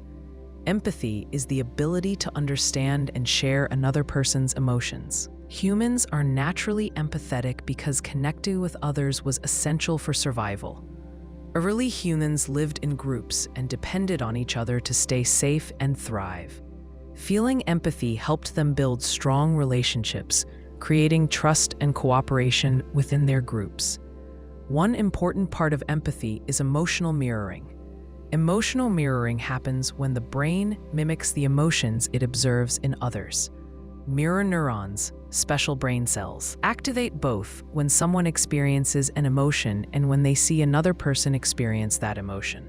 If someone nearby feels embarrassed, an observer's mirror neurons respond as if the embarrassment is their own. Imagine watching someone give a speech who forgets their words halfway through. They stumble, lose track, and nervously shuffle notes. As you watch, your face might flush, your heartbeat quickens, or you even look away from the awkwardness. Even though you're not the one struggling, your brain feels as though you are. This emotional mirroring causes real discomfort because you temporarily share the speaker's embarrassment. People often react physically to empathetic distress. They might cringe, look away, or feel their muscles tense. These reactions are automatic responses from the nervous system. The discomfort mirrors the emotional state of the person they're observing. Even though logically there's no real danger or threat, the physical reaction signals deep empathy with the other person's awkwardness. Empathetic distress is more common in certain situations. Social embarrassment or awkwardness tends to provoke strong empathetic reactions because humans rely heavily on social acceptance. Early humans needed approval from their social groups to survive. Rejection or embarrassment threatened their safety and security. Today, the brain still perceives social awkwardness as uncomfortable or even dangerous, triggering empathetic distress. People experience cringe more intensely if they can easily imagine themselves in the same situation. When observers relate closely to the embarrassed person, empathetic distress becomes stronger. They feel as though the awkward moment could happen to them. For example, someone who struggles with public speaking might experience intense empathetic distress when seeing another person freeze on stage. Personal experiences shape how strongly someone feels empathetic distress. Individuals who have experienced similar embarrassing situations often react more strongly. Their brains recall their own discomfort and anxiety, making it easier to connect with the current awkward moment. If someone once spilled coffee in front of coworkers, watching another person spill something might trigger strong empathetic distress because it feels familiar. Empathetic distress also varies based on personality and sensitivity. Highly empathetic people naturally feel others' emotions more deeply. They may cringe frequently because their brains actively mirror emotional states around them.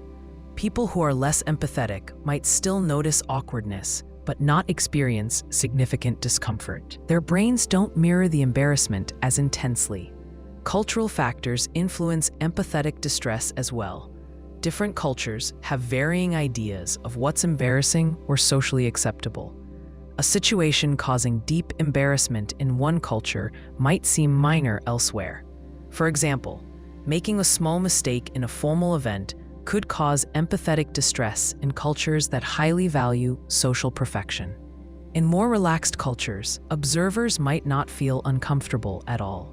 Social context also matters. Observers feel empathetic distress more intensely when they're part of the same social group as the embarrassed person. Humans naturally care more deeply about emotions within their social circles. Watching a close friend stumble through a job interview can trigger intense empathetic discomfort, while seeing a stranger's mistake might cause less emotional reaction. Empathetic distress can have positive social benefits. Feeling embarrassed for others helps people become sensitive to social cues and careful in social situations. Observing embarrassment teaches what behaviors lead to awkwardness or rejection, guiding observers toward acceptable social behavior. Empathetic distress acts as social education, reminding people how to navigate interactions smoothly. However, frequent empathetic distress can cause stress or anxiety. Constantly mirroring negative emotions becomes emotionally exhausting. People who easily cringe or frequently witness awkward situations might find themselves avoiding social interactions. Managing empathetic distress requires balancing emotional openness with personal comfort. Reducing empathetic distress involves learning emotional boundaries. Recognizing that another person's embarrassment isn't your own helps create emotional distance. Observers can mentally remind themselves they're not responsible for someone else's awkwardness. Maintaining this separation lets them experience empathy without becoming overwhelmed by distress. Humor also helps manage empathetic discomfort. Lighthearted responses, laughter, or gentle jokes diffuse the tension. Humor signals to the brain that the awkward moment is minor and not threatening. It helps observers reframe the situation positively, reducing their own discomfort while still acknowledging the other person's feelings. Sharing experiences of empathetic distress builds social bonds.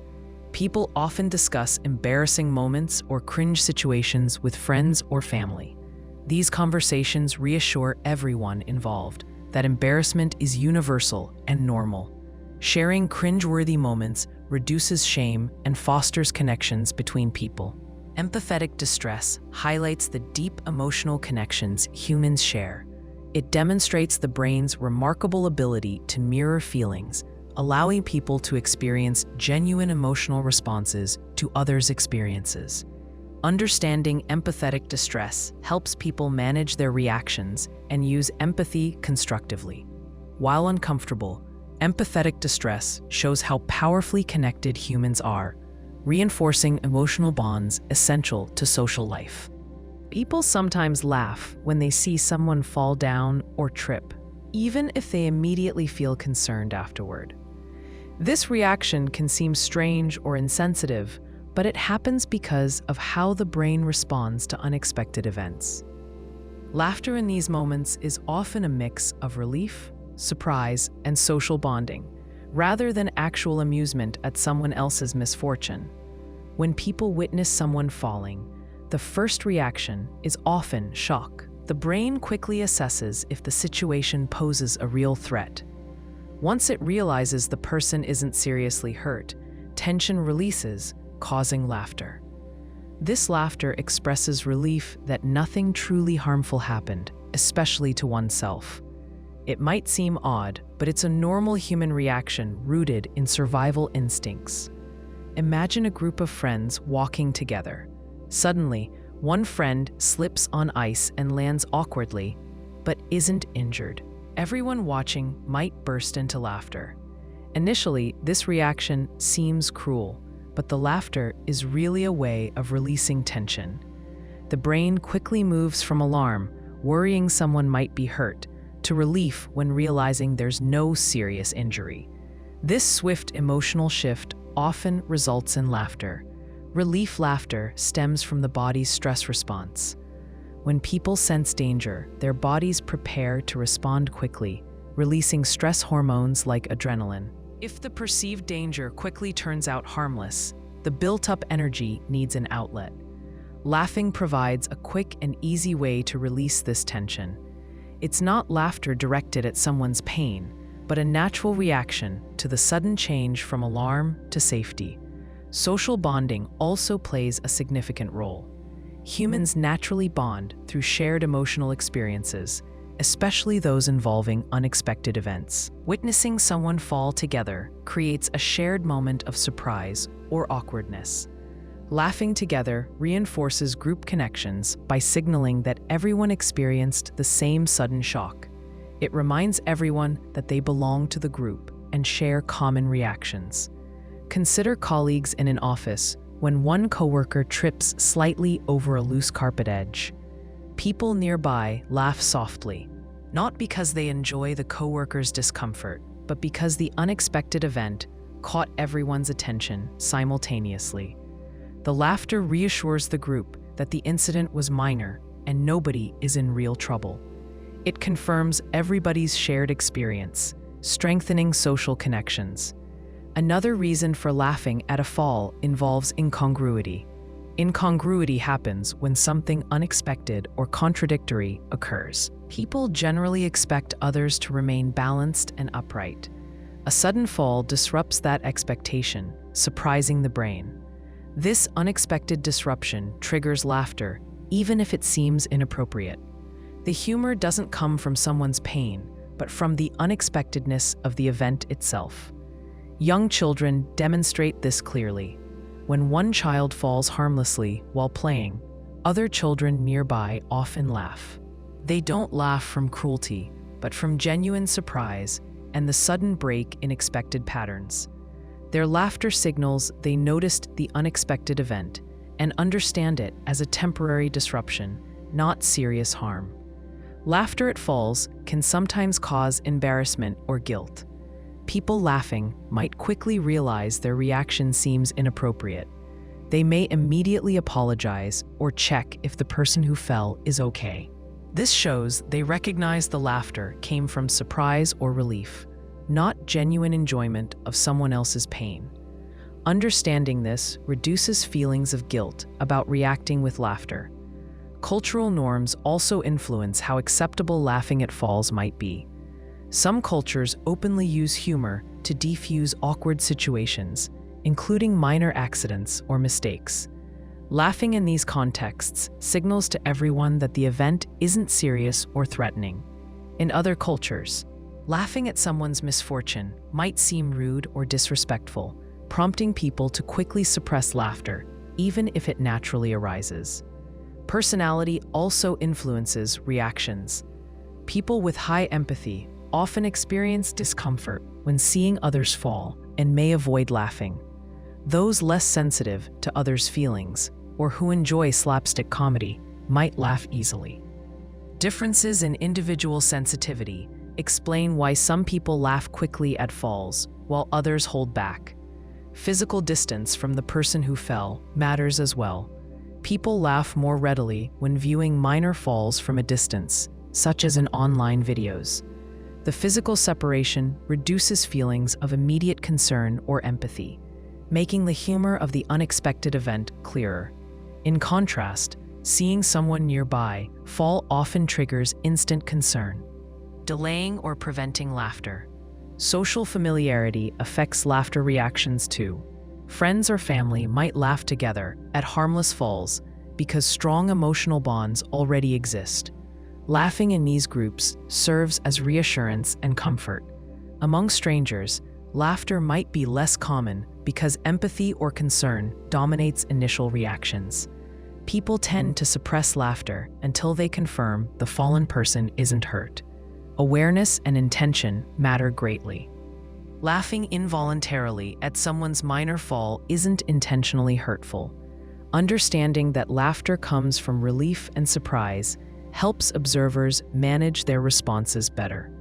If someone feels embarrassed for laughing, they can quickly express concern or help the fallen person, reaffirming that their laughter wasn't meant to harm.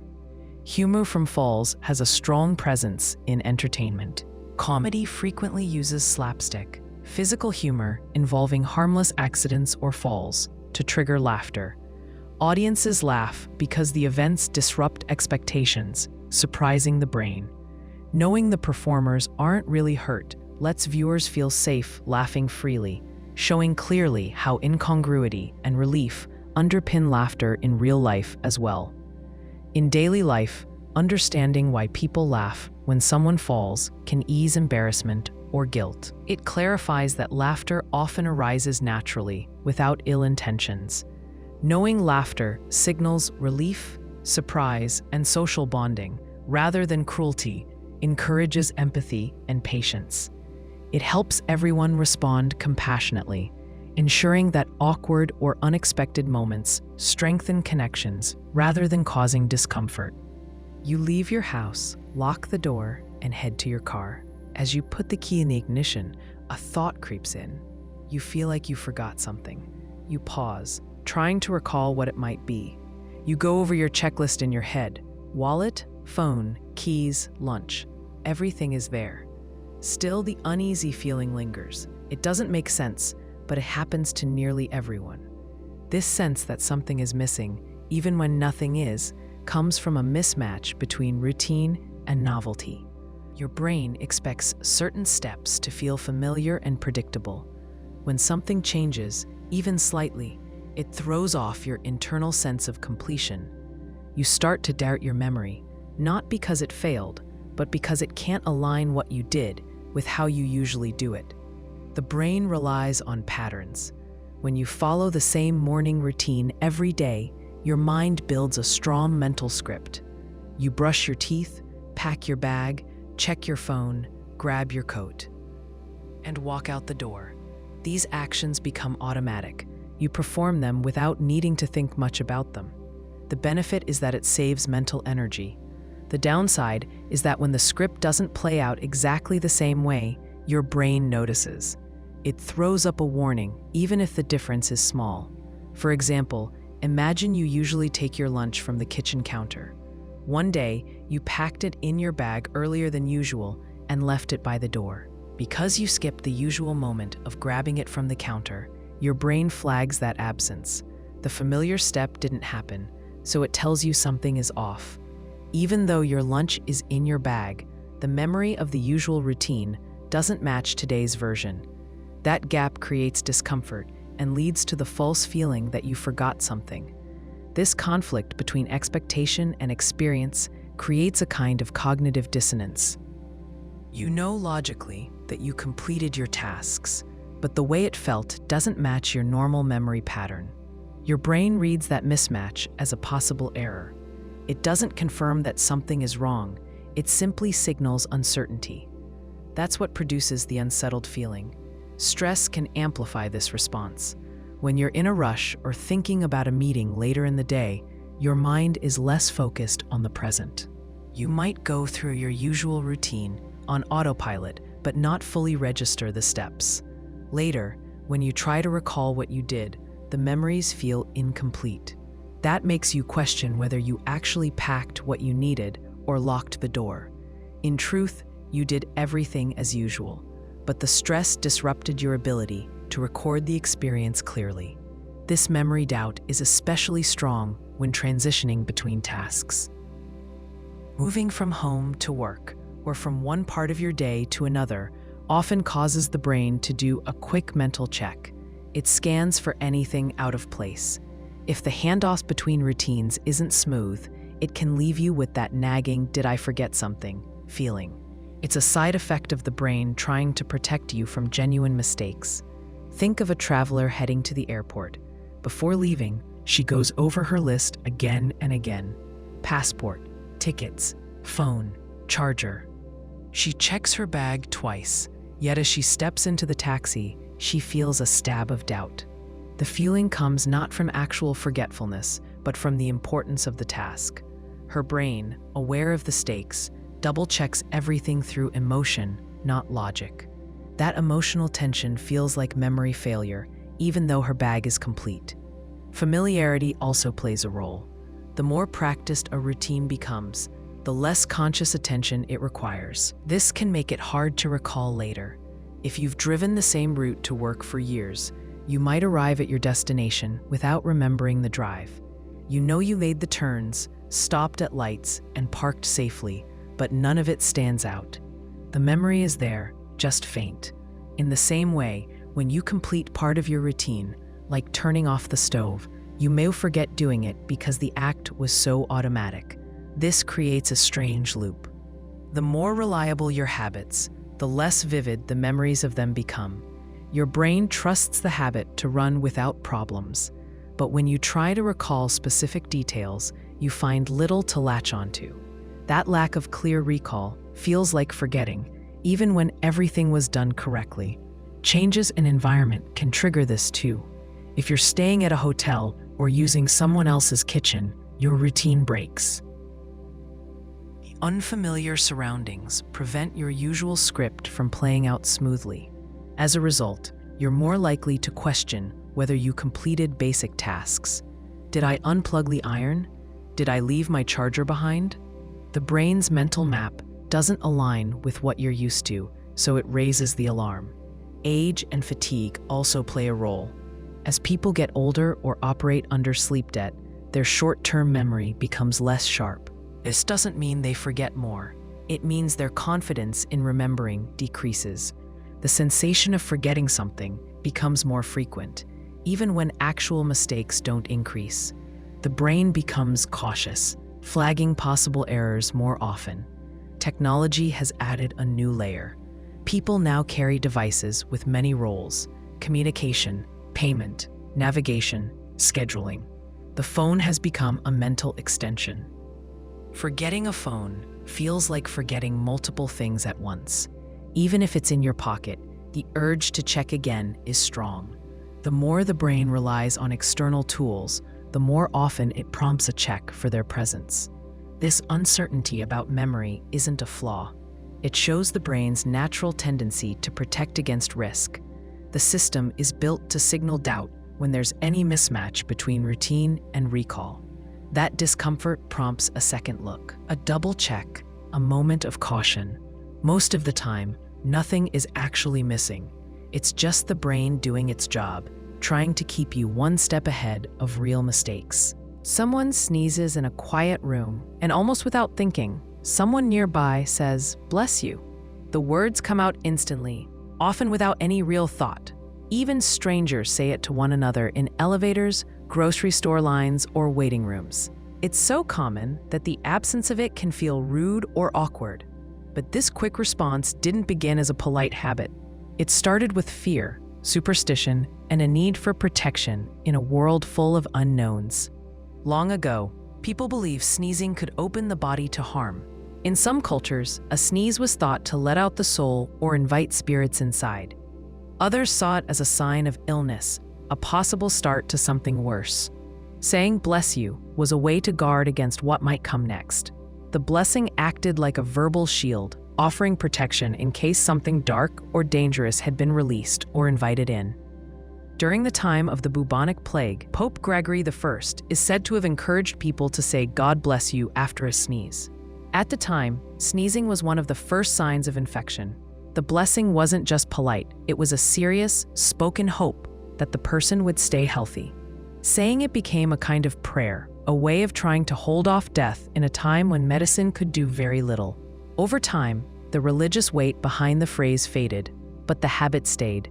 Children heard their parents say it, then repeated it themselves. It became a learned social behavior. Most people today don't think of spirits or illness when they say it. They say it because everyone else does. It's a form of cultural conditioning. Even in places where religion isn't central to daily life, the phrase continues, passed along like a reflex. That reflex is partly driven by social pressure. When someone sneezes, attention naturally shifts toward them. A sneeze breaks the normal rhythm of interaction. People often feel the need to acknowledge it. Saying "bless you" fills the gap. It signals, "I heard that. I recognize you." If nobody says anything, the silence feels strange. The sneezer may feel ignored, and the moment hangs awkwardly. The words smooth over the interruption. Social rituals like this work because they're predictable. Everyone knows their part. Someone sneezes, someone else responds. That rhythm provides a sense of order. The exchange may seem small, but it reflects how people manage attention, politeness, and connection in group settings. A missed "bless you" can even feel like a social misstep. In that way, the phrase carries more weight than its casual tone suggests. Different cultures respond to sneezing in different ways. In German, people say Gesundheit, which means health. In Spanish, it's salud. In Arabic-speaking countries, the sneezer says Alhamdulillah, praise be to God, and the listener responds with another phrase. These customs serve the same function, acknowledging the sneeze and responding with a wish for well-being. The exact words change, but the impulse to say something remains consistent across cultures. Sometimes people say "bless you" even before they realize someone sneezed. They hear the sound and respond immediately, like hitting a button. It becomes almost automatic. This shows how deeply the behavior is wired into social routines. It's a pattern the brain recognizes and follows without much reflection. Even in places like offices, classrooms, or public transport, where people don't usually talk to strangers, the "bless you" still happens. It crosses personal boundaries that usually stay firm. A person might go an entire train ride without speaking to anyone, but if someone sneezes, they may still say something. That small gesture feels safe and polite. It doesn't open the door to full conversation, but it maintains a minimal level of social courtesy. There are also people who choose not to say it. They may feel it's unnecessary, outdated, or insincere. Some avoid it because they prefer not to say anything with religious origins. Others simply don't like interrupting whatever they're doing. But not saying "bless you" can sometimes draw attention. It's noticeable mainly because it breaks an expected script. In that way, the phrase holds power, not because of its meaning, but because of its absence. Children often go through a phase where they learn to say it. Parents prompt them, "What do you say when someone sneezes?" And they respond with "bless you." This kind of training reflects how social habits are passed down. The goal isn't to teach the history of the phrase, but to teach the right moment to say it. It becomes another part of polite behavior, like saying "please" or "thank you." The phrase doesn't always match the speaker's beliefs or intentions. Someone might say "bless you" even if they don't believe in blessings or religion. The words shift meaning in those cases. They become a placeholder for concern, acknowledgement, or manners. The original religious meaning fades into the background, replaced by social usefulness. The phrase keeps its shape, even if the purpose behind it has changed. Some people have fun with it. They might say "bless you" in a dramatic tone, add jokes, or create inside jokes with friends about how many "bless yous" are needed for multiple sneezes. These playful versions show how people use the phrase to bond. It becomes more than just a response. It's a moment of lightness in daily life. The power of saying "bless you" lies in its simplicity. It takes less than a second, but it signals something important. It says, "I see ye, I heard you, I care enough to respond." That small gesture can feel comforting, especially in public spaces where people often pass each other without acknowledgement. Even if it's automatic, it reminds everyone involved that they're sharing space, and for just a second, sharing attention. No one needs to think about ancient superstitions or the history of the plague to say "bless you." Most people don't. The phrase endures not because of what it used to mean, but because of what it still does. It marks a moment, fills a pause, and connects people in a brief, familiar way. Someone puts on a slow, mournful song and closes their eyes.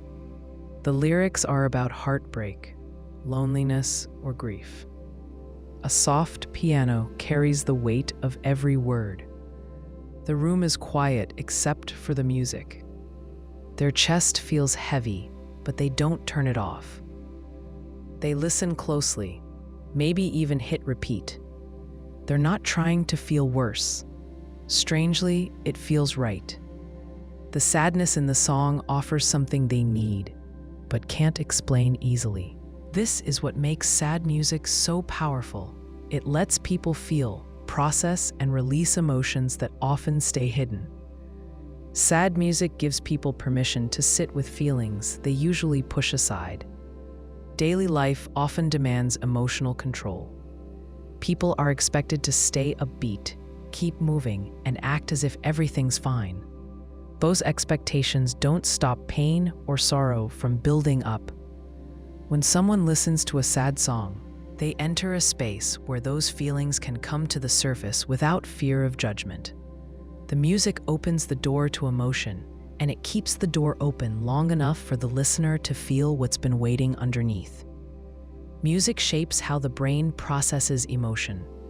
Slow tempo, minor keys, and certain melodies naturally create a sense of sorrow or longing. These musical elements communicate feelings without needing words. The brain reacts as if the listener is experiencing the emotion directly. It activates memory, imagery, and physical sensations. A sad song doesn't just sound sad, it feels sad. The listener absorbs that emotion and lets it mix with their own. That blending creates emotional release. This release is called catharsis. Catharsis means letting out strong or suppressed emotions in a way that brings relief. When someone listens to a song that mirrors their sadness, they often cry or feel a tightness in their chest begin to ease. The song gives form to what they feel inside but can't easily say out loud. It translates inner confusion into sound. That process allows the listener to experience their emotions fully and then let go of some of the weight. Imagine someone going through a breakup. They feel loss, confusion, anger, and maybe guilt. But when they talk to others, they smile and say, "I'm fine." Inside, though, they aren't. Then they hear a song about heartbreak, and something shifts. The words hit exactly where it hurts. Tears come, but they aren't painful tears. They're cleansing.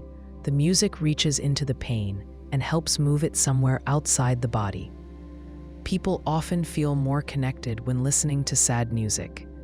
A song can create the feeling that someone else understands, even if that person is a stranger singing from far away.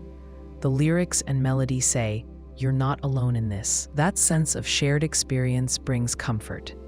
It reminds the listener that what they feel is human and part of being alive. Even fictional stories and songs can feel real enough to spark connection. That moment of emotional understanding can matter more than advice, comfort, or distraction. Memory plays a role too. Sad music often connects to specific events or times in a person's life. A song might bring back the memory of someone who passed away, a place left behind, or a relationship that ended.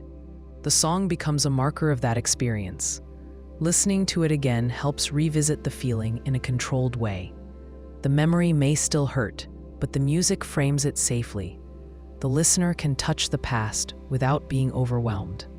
There's also a kind of beauty in sadness. Not every emotion needs to be pleasant to be meaningful. Sad music reminds people that deep emotion has value. A slow cello or a quiet voice can make someone stop and listen closely. The stillness it creates is powerful. It invites reflection. That sense of quiet introspection isn't something people often allow themselves. But in sad music, it feels natural. It's a space to think, feel, and just exist. Some people enjoy sad music even when they're not sad themselves. This might seem odd, but it reflects how complex human emotions are. Sometimes people want depth more than happiness. They want something that feels real. And sadness in music often feels more honest than forced positivity. A well-written sad song tells the truth about life's difficult parts. Listening to it feels like opening a window on a gray day, not joyful, but clear and necessary. Sad music doesn't always bring people down. Often, it does the opposite. After crying or sitting with sadness, many people feel lighter, calmer, or more centered. This is because they've processed something emotional instead of burying it. The music walked them through the sadness rather than away from it. That journey often leads to a clearer state of mind. Context matters. People choose sad music when they need it. They don't usually turn it on randomly. They reach for it when something inside feels off. The music matches that internal feeling and gives it a place to settle. That matching helps regulate emotion. Instead of running from what they feel, the listener faces it with the help of the song. That act alone makes the feeling more manageable. Not all sad music works the same way. Some songs are deeply personal and quiet. Others are dramatic and intense. What matters is how the listener connects to the sound and message. One person might find comfort in a single voice and acoustic guitar. Another might need a full orchestra and sweeping lyrics. There's no right or wrong way to experience it. The key is that the music resonates. Enjoying sad music isn't about wanting to suffer. It's about making space for emotion that has no place in normal conversation. It's about letting a voice, a piano, or a string section express something the listener can't express on their own. Sad music gives people a private room to feel in, without pressure or shame. In that room, the listener is allowed to feel fully, release gently, and emerge clearer than before.